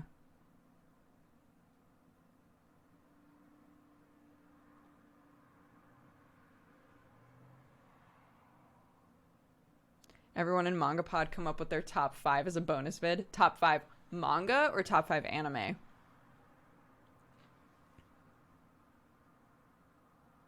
I can't get into CGI anime. There's such a gradient now though. Yeah. If you want like a more modern fully CG show, Dorohedoro is I thought was really good. Like a really good CG one. Shoot, I always forget the name of it. What's the one where they're all, and don't say Steven Universe, the one where they're all crystals?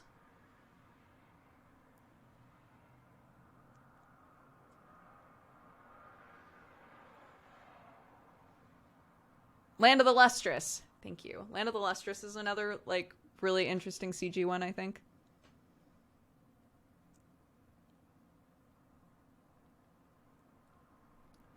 And even then, we still have fucking situations like the first episode of Black Clover, where it, like, looks totally fine. And then a character's like, behold my magic chains, and pulls out, like, what are obviously CGI chains, and they just look ridiculous in the fight, right? And I'm like, how can we... I don't understand how in some situations we can make it blend so well and people don't notice it, and we can have fully CG shows like Beastars and Land of the Lustrous and, like, all of these, and Dorohedoro, that look great. And then there's fucking the first episode of Black Clover where they're like, this is it. We need to really sell people on this show. The chain comes out and you're like, what? That doesn't look right.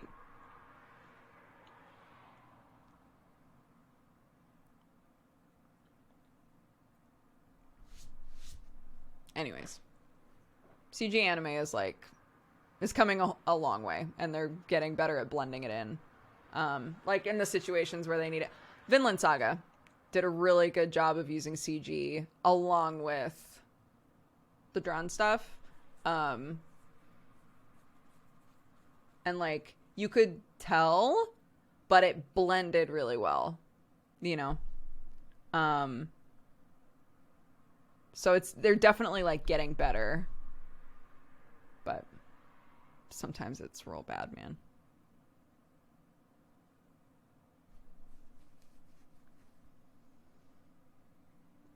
Yes, that's true. Black Clover also was already, like, not doing super great on my list. On my list of things. But the MC, everybody has said that in the Japanese, the MC is, like, toned down a lot. Sam and I just started watching it in English instead.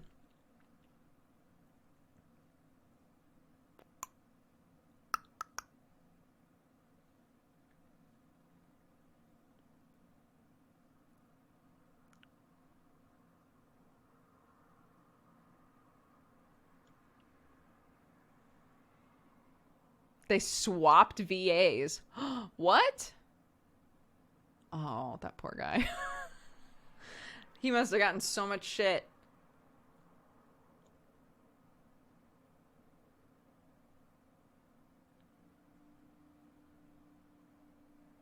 I thought what had happened was that they just changed how they directed him. But maybe not. Maybe they just got somebody else in there.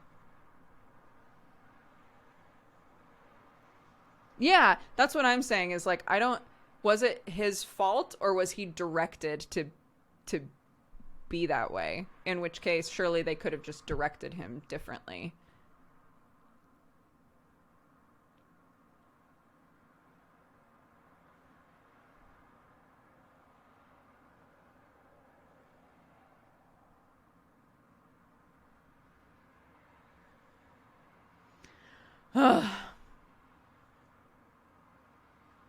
But I'm not really I'm not a good authority on this shit anymore. I haven't pretty much since I had Clark, I haven't been able to consistently keep up with any of the seasons.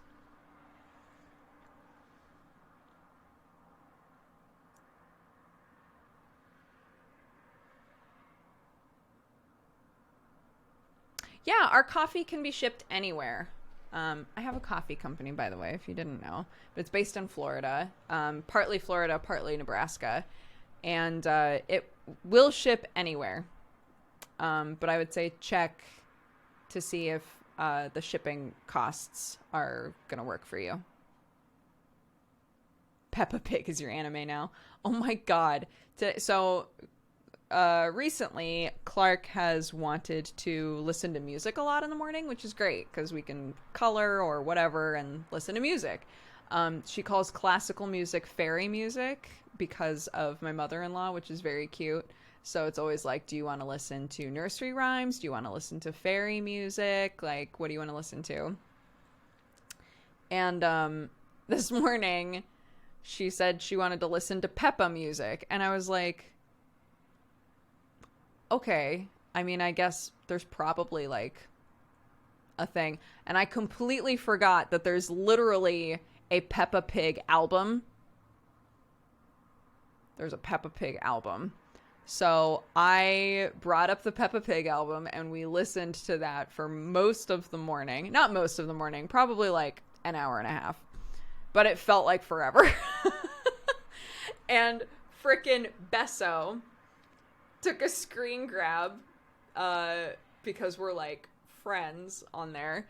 He like took a screen grab that showed like my name and then listening to Peppa Pig, and he was like, I see it's Clark Hours. I was like, no.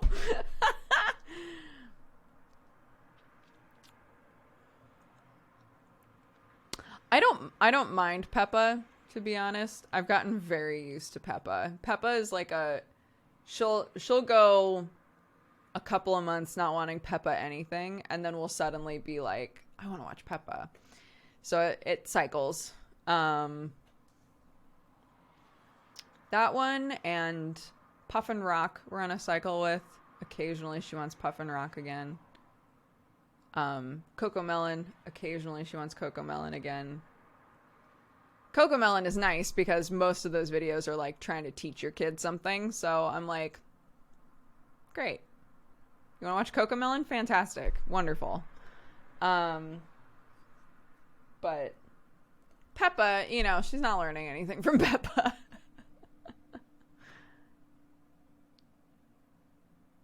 What is she on right now?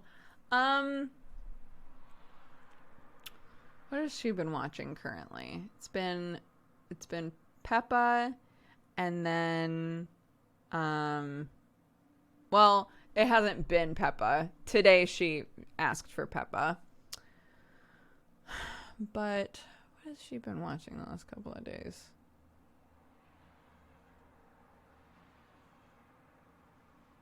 I'm trying to even think. I'm not sure. I need to watch an episode of Peppa sometime so I can properly contextualize this. It's just pig. It's just pig. I know it's a kid's show, right? I tweeted about this yesterday. I know that it's a kid's show, but as an adult, we desperately try to make sense of shit, right? And if you watch the same however many episodes over and over and over and over again, you start having like deep dive conversations, even just with yourself, being like, what is this? You know?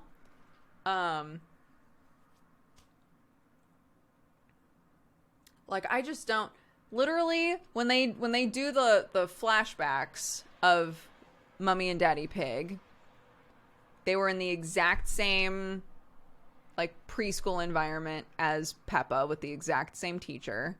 They were the only two pigs in this town, apparently. So they were, I guess, like destined to be together. And then they like got together and had their two kids, right? And so I've tweeted before being like, when are we going to address the problem that there is one of every animal in this school, right? Like, there's one fox kid, one dog kid, one rabbit kid. Peppa's the only pig, right? Like, they're all gonna have to move, because if they all start like falling in love with each other, it's gonna be like a big ol' issue in this town.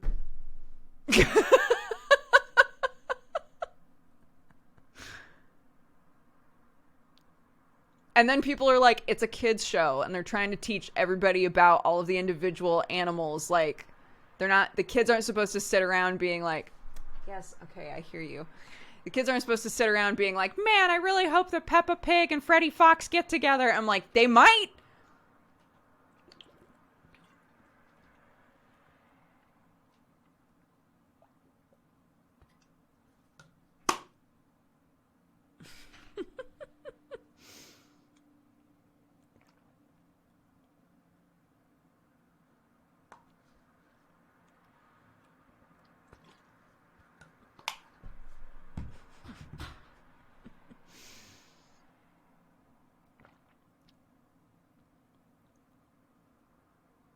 will you do if Clark becomes a shipper by age 5?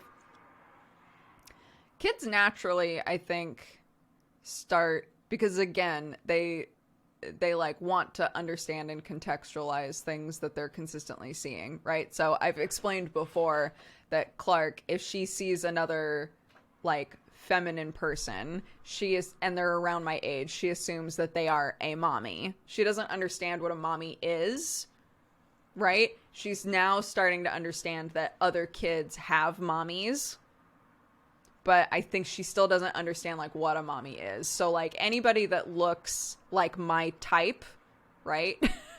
She's like, that's a mommy. But eventually she's going to understand like, oh, like people have mommies and mommies, daddies and daddies, mommies and daddies, whatever. But like, that's like a relationship that happens. And then maybe there is a kid, right? And I think at that point, which probably isn't too far from now, at that point, it starts becoming like the sort of thing that I used to do when I was really little, which was I would say to my mom, one day, Jared and Chrissy are going to get married. My siblings, my brother and sister. One day, Jared and Chrissy are going to get married. And my mom would go, I don't think they are. And another thing that I used to say was, one day, Matt and I are going to get married. My nephew. Matt and I are going to get married. And my mom would be like, I don't think they are. I don't think that's the plan. Right? Like trying to like working through the waters of what is that? What is that relationship, right?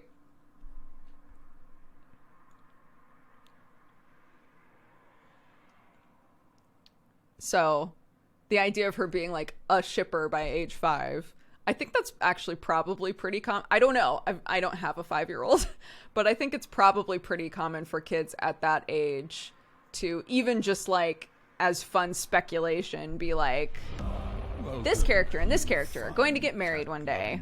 Coffee drinking burrito babe. Somebody was asking if we had done the cheers yet, and we have not, and it's almost 3:30. So we're gonna do an ending stream cheers instead.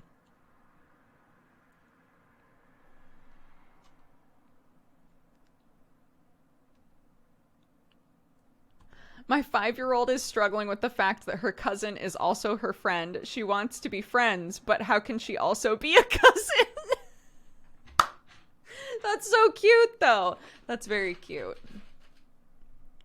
Well, like, not to go back to the homeschooling conversation, but like Sam and I have been talking recently about like how cute and sweet it is that Clark like considers Sam and I her friends, right?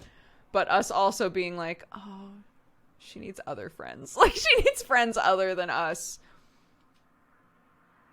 'Cause like we're the people that she sees every day, right? Especially now. Like she doesn't see anybody else.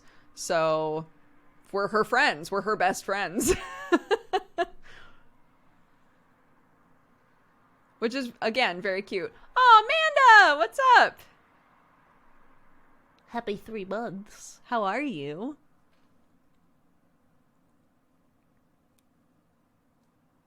But who's the best friend? I would say I'm the best friend.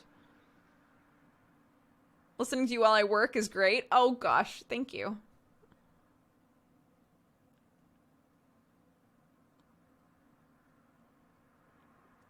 Yeah, misdemeanor is today. Misdemeanor in, let's see, it's at 9 p.m. my time, I think. So 1 o'clock Pacific time.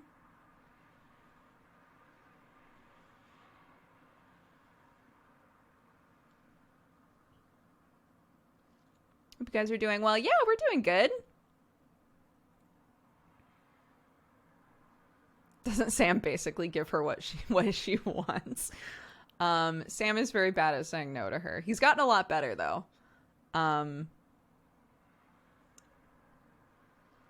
yeah.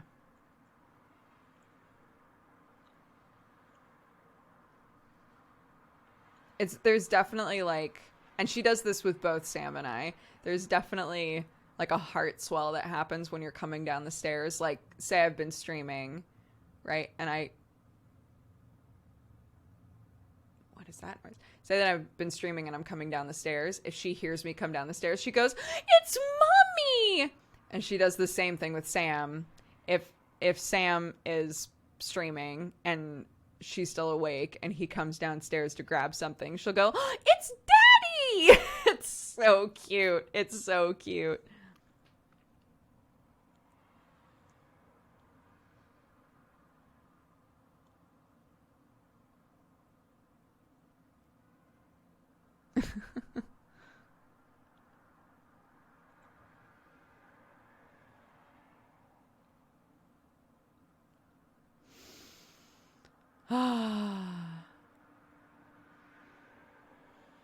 Yeah, John, I keep forgetting that you met her. She was a little fussy that day. You're always like, "Oh, she was so sweet," but I just remember her being super fussy when she met you, and I felt so bad.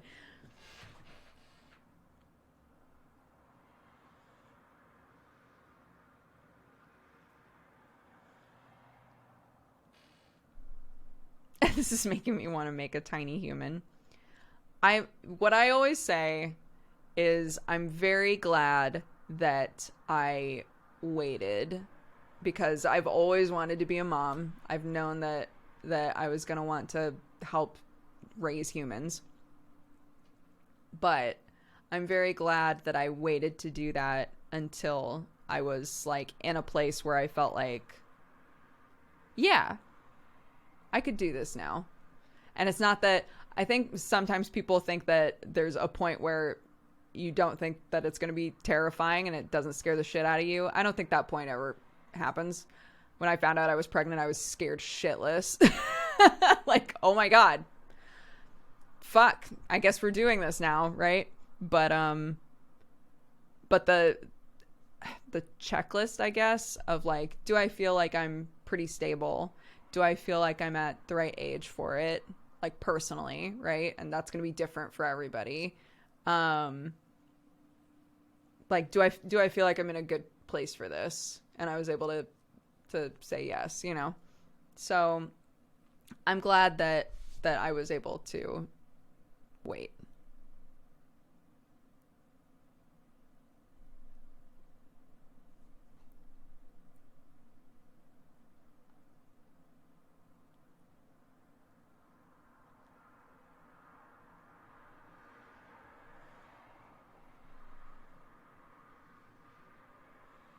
Oh, I love listening to you talk about how you and Sam raised Clark. It's helping me help raise and teach my nephew, whose father left him and has a sometimes absent mother. Oh my gosh, bless you for being there for your nephew. That's awesome.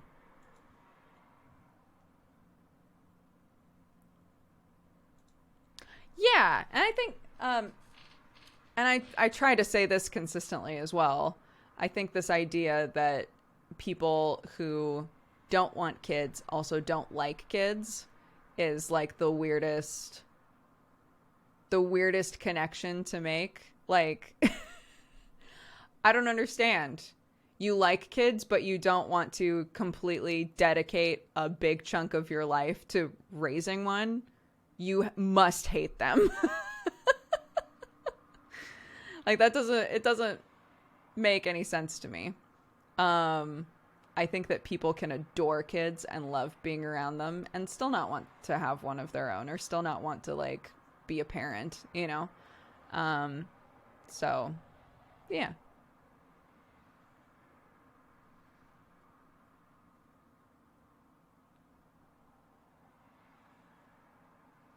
Oh, thank you. I'm just doing my best. If stuff that I talk about resonates with you, then that's amazing. But the way that with each new stage for Clark, the way that I've always wound up feeling the most comfortable is to just like read lots of different parenting styles and about lots of different ways that people deal with different sorts of stages with their kids and figure out which one makes sense for me as a parent. So if things that I talk about on here wind up again like resonating with you and you're like, oh, maybe I'll try that with my kid, then that's amazing. But definitely, like, look at other ways that other people do stuff, because every kid is different, and some stuff is going to work great with Clark that might not work as well with other kids. One of my plants already died. I know I'm not the person for kids. To be fair, plants and kids are different, but yeah. Yeah, well, Clark's just, she's going through the terrible twos, which I think at this point, now I'm realizing just means the stage where they realize how much autonomy they have and how independent they can be. And it's the stage where you as the parent have to be really consistent about like what is and isn't okay. And that can be really hard because they just wear you down, dude. They just wear you down. And I don't know, like, I'm having to every day, multiple times a day, be like, can you try saying that again? Because she just, like, today, we had like a little leftover pasta from a couple nights ago. And I was like, oh, we should have that for lunch. So I was like, Clarky, do you want pasta for lunch? And she said, yeah. So I pulled the pasta out. And to me, it's very obvious, like, I am pulling out the box of pasta, pulling out a Clarky plate, putting the pasta on the plate, and she immediately went to, I want pasta! I would like pasta now! And I was like,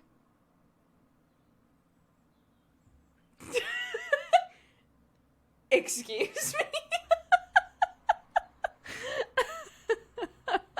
Like, what the fuck? I'm literally doing it. Excuse me?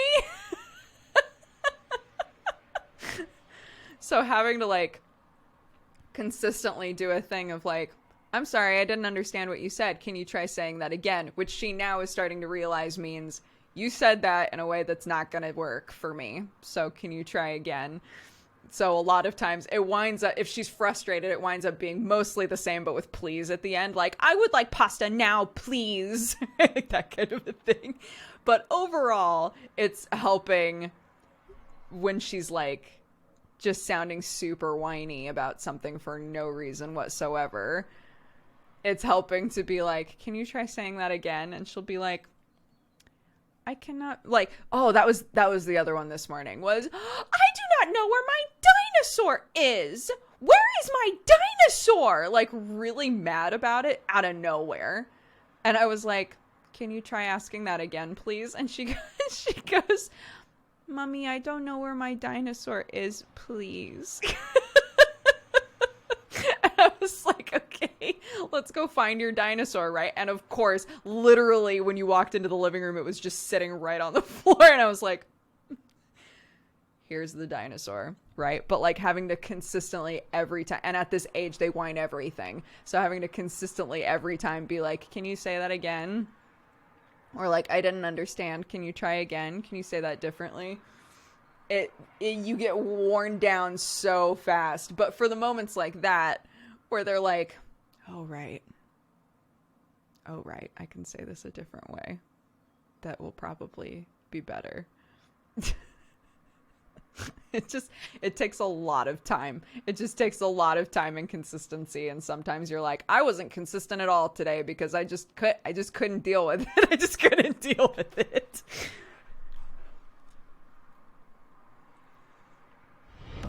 Welcome, you fine. Danelian, thank you very much for subscribing. Welcome to the Cat Gang.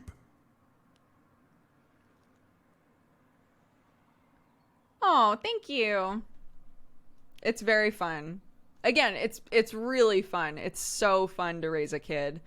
Thank goodness that I was like, I know I want to be a mom, and like now that I have a kid, I'm like, being a mom is great. Like it all wound up working great that way.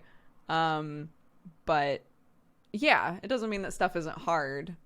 It just means that the positives outweigh the negatives like big time.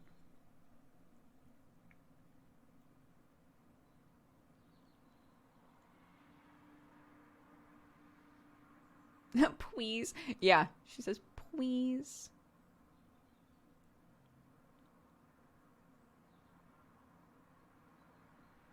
It's not that I don't think I don't ever want kids, but I know I had really terrible examples of parenting growing up, and I really don't know if I could do it.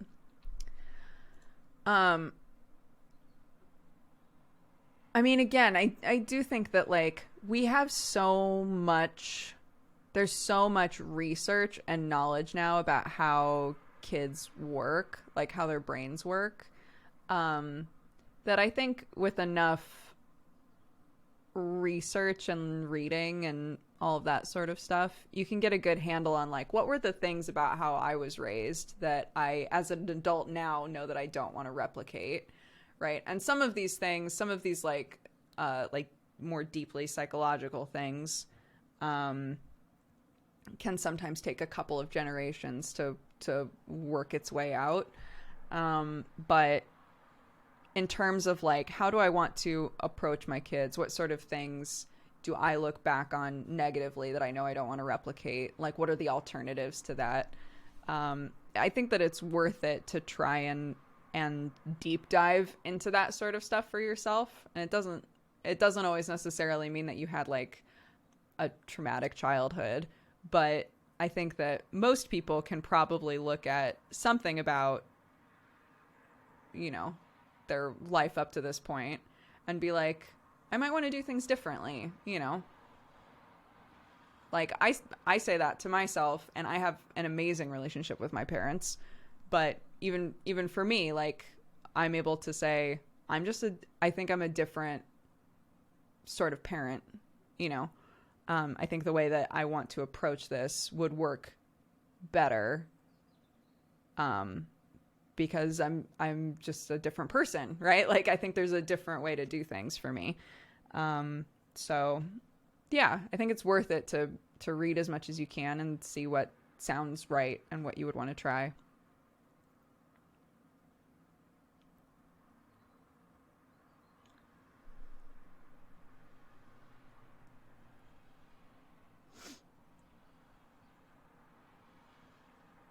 Where are the cats? What's going on? Hi, Bark Bark. The cats are downstairs. They were watching the rain last that I looked. I don't know. Other than that, I'm just here chit-chatting about kids and stuff.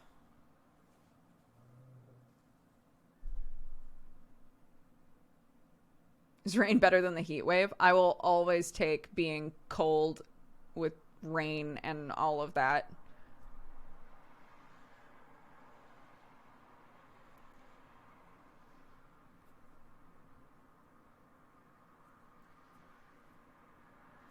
Do you have recommended reading for parents whose kids are about to exit infancy into toddlerhood? One of the books that I talked about that I really liked, and for the most part it covers stuff that doesn't completely apply to Clark and I yet, but there's lots of books about what's called, like, positive discipline or, like, positive parenting.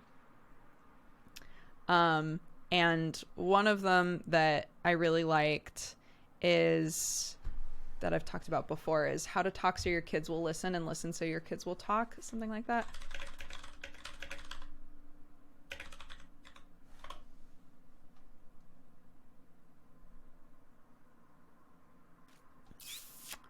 Yeah, How to Talk So Kids Will Listen and Listen So Kids Will Talk.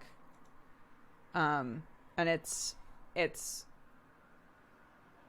talks a lot about, like, how to encourage your kids to open up to you, and sometimes that means not talking, right? Sometimes that means just letting them talk and not jumping in to make accusations or like negate something that they've said, and also, like, how to try and communicate with them better by listening to them, that sort of a thing. And yeah, it was a good book, I thought.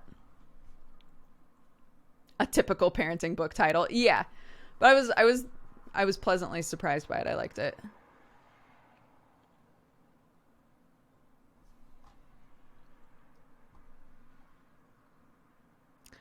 Do you like camping? If so, how old do you think Clark will need to be before you can go camping with her?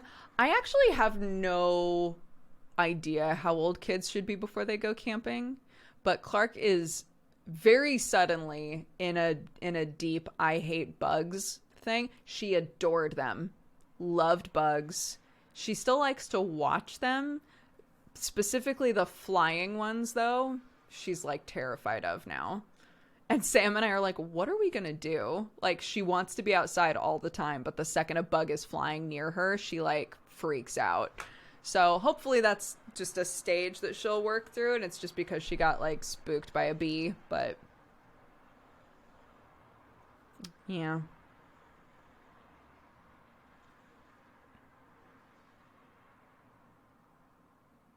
She doesn't mind spiders at all. Does not mind spiders. Spiders can't fly. They can run around, but they can't fly, right?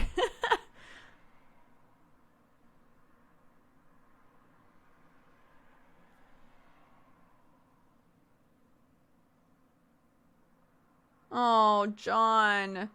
Oof.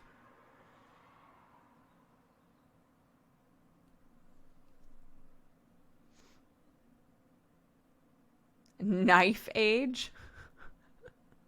Are you saying like whatever age she needs to be so that she can survive in the wilderness on her own?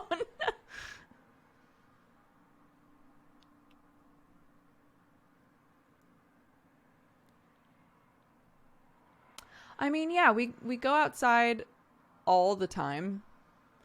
And yeah, like the bugs that are in the house, again, because bugs are getting in the house all the time. The bugs that are in the house that just kind of like crawl around, she loves to watch them.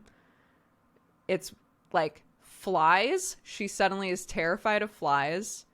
And she loves bees as long as they're like on a flower. But if a bee is flying, she's like, no.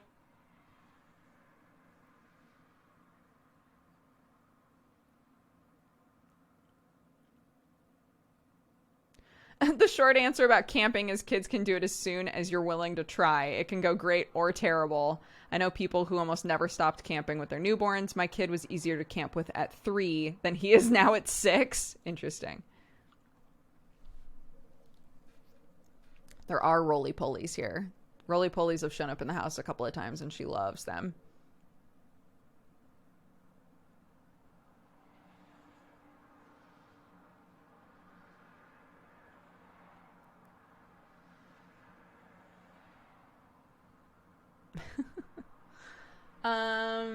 Okay. Let's wrap up, guys. Let's read off our Valentines and do all of that sort of stuff, and then I'm gonna peace out. Let's see. That guy, though, said, I wanted to send some positive vibes this weekend. Stay safe, stay hydrated, stay positive. It's all gonna be okay. Balam says, hope everybody is dealing well with the heat, at least in the EU. I don't know. Even if this isn't the correct reward, hydrate and take care of yourself, okay? Okala says, Doogs, you should do a drawing stream and call it the Artful Dodger. It's a great idea. Snizzy says, boom! That's right, Cat Gang, I'm back. I popped in to let y'all know that you are beautiful and amazing in your own ways, and I hope everyone is happy and healthy. Thank you all for being such a lovely group of peeps to vibe with. Thank you, mods, for keeping the peace. And finally, thank you, Doogs, for bringing us all together. Thank you, Snizzy. Witch Potato says, I'm sending love to all the wonderful people in this community. People from different places with diverse skills and knowledge who are willing to share and communicate. I appreciate you. Each of y'all are wonderful, and you bring something special to the world. Never forget that. Kidder Kidding says to Dodger and chat, thank you all for being here. I appreciate you very much. Bright blessings to you all. A Clash of Lings says, hi, this is Dodger, and you're watching The Daily Bite, your bite-sized news for all things nerdy. The Grand Pigeon says, remember, chat, England has no bears. And Dr. John says, remember, chat, there are lots of bears in the U.S. Arnar, Carl Marshall, Genetic Gizmo, Airworthy, and Titan Glory, thank you all very much for reminding people to drink some water.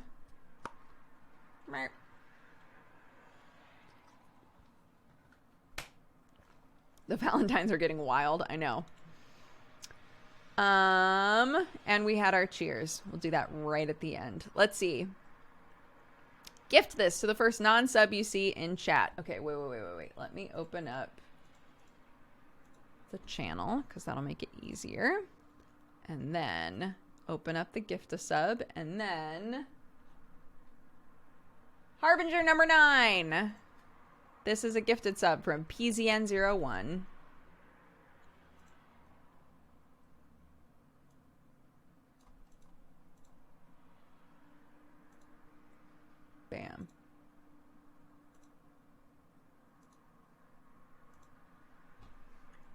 PZN, thank you very much for using some of your channel points for that. Oh, we're going to raid Jari. Sounds great. And let's read these off. Gerard, thank you again for the 5 years and the huge raid and the gifted subs. You're amazing. Emojo Jojo, thank you for the 73. Night Pistol for the 2. Tactical Luke for the 40. Dark Sight for the 32. Boldly Trekking, thank you very much for subscribing. Welcome to the Cat Gang. Holy Dragon, thank you for the 13. Sromi for the 28. Plan Allen for the 23. Citro for the 57. Coco Lomoco for the 46. Teapot 94, thank you very much for subscribing. Welcome to the Cat Gang. Xerox, thank you for the 29. Lost Property JM, thank you very much for subscribing. Welcome to the Cat Gang. And Buster, thank you for the 9. Happy Twitch baby. Early Winter for the 34. Airworthy for the 28. Golden Mooster for the 21. Home Res for the 54. Snake Bitten Radio for the 22. Parks for the 41. Vardoric, thank you very much for subscribing. Welcome to the Cat Gang. Amanda, thank you very much for swinging by. Thanks for the 3 months. Kalira, thank you for the 3 years. Happy anniversary. Yeti Pickles, thank you for the biddies. Arnar, thank you for gifting a sub. Danelian, thank you very much for subscribing. Welcome to the Cat Gang. Silent Jake, thank you for the 4. Fatal for All for the 54. Y'all are amazing. Thank you so, so much. And for Snowfall and Crow, with the last bit of my coffee, Snowfall and Crow redeemed our cheers. So thank you all very much. Oh my God. Avi just gave 50 subs out. Welcome, guys.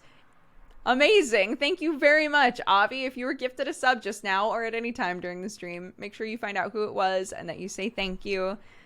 Incredibly generous. And Avi Lanch. Yes, it was an Avi Lanch for the stream. Thank you very much, Avi. That is very, very sweet. Yeah. Definitely make sure that you take the time to say thank you to Avi if you were gifted a sub just now. It's insanely generous. Yeah. So thank you very much. Thank you for all of the gifted subs today, for the subs, resubs, all of that. I hope that this was a bright part of your day. Typically, I say I hope the stream in general will be the start of a bright part of your day, but we're doing it at the end here. So to any of you who came in with good vibes already, I hope that they have continued throughout. I hope that you felt like you could spread some of that, spread some of the joy. To anybody who has been having a rough day, I hope that this was a nice stream. I hope that this was at the very least a time to breathe and just chill. And I hope that things are moving on up from here on out for you. I always appreciate you guys showing up for Saturday Morning Doogers because we literally just hang out and chit chat. And I know sometimes we get into like deep stuff or weird stuff and y'all continue to stick around. So that's insane. We nearly hit 2,500 viewers at one point today. That's very high for us. So thank you guys very, very much. And any of you who are new, I hope that you enjoyed the stream and I hope that you come back. I will be on Misdemeanor tonight, which is on Brett Ultimus's channel. You can do !misdemeanor in chat, and it is a D&D show, and I play a 13-year-old piece of shit sorcerer named Alis, and it's been very fun, and it's pirate themed, and it's good times. So if you would like to tune into that, amazing. I'll see you again later today then. Otherwise, I'll see you when I see you. Thank you guys so much. Cheers. Beep. Let's go raid Jari. He's precious. Thank you. I'm glad that I'm able to toe that line. I want to make sure that I'm spelling it right. Yeah, there we go. It's Jari. It's lovely. Go say hi, spread love, spread joy, etc. Take care of yourselves, and I'll see you next time. Bye-bye.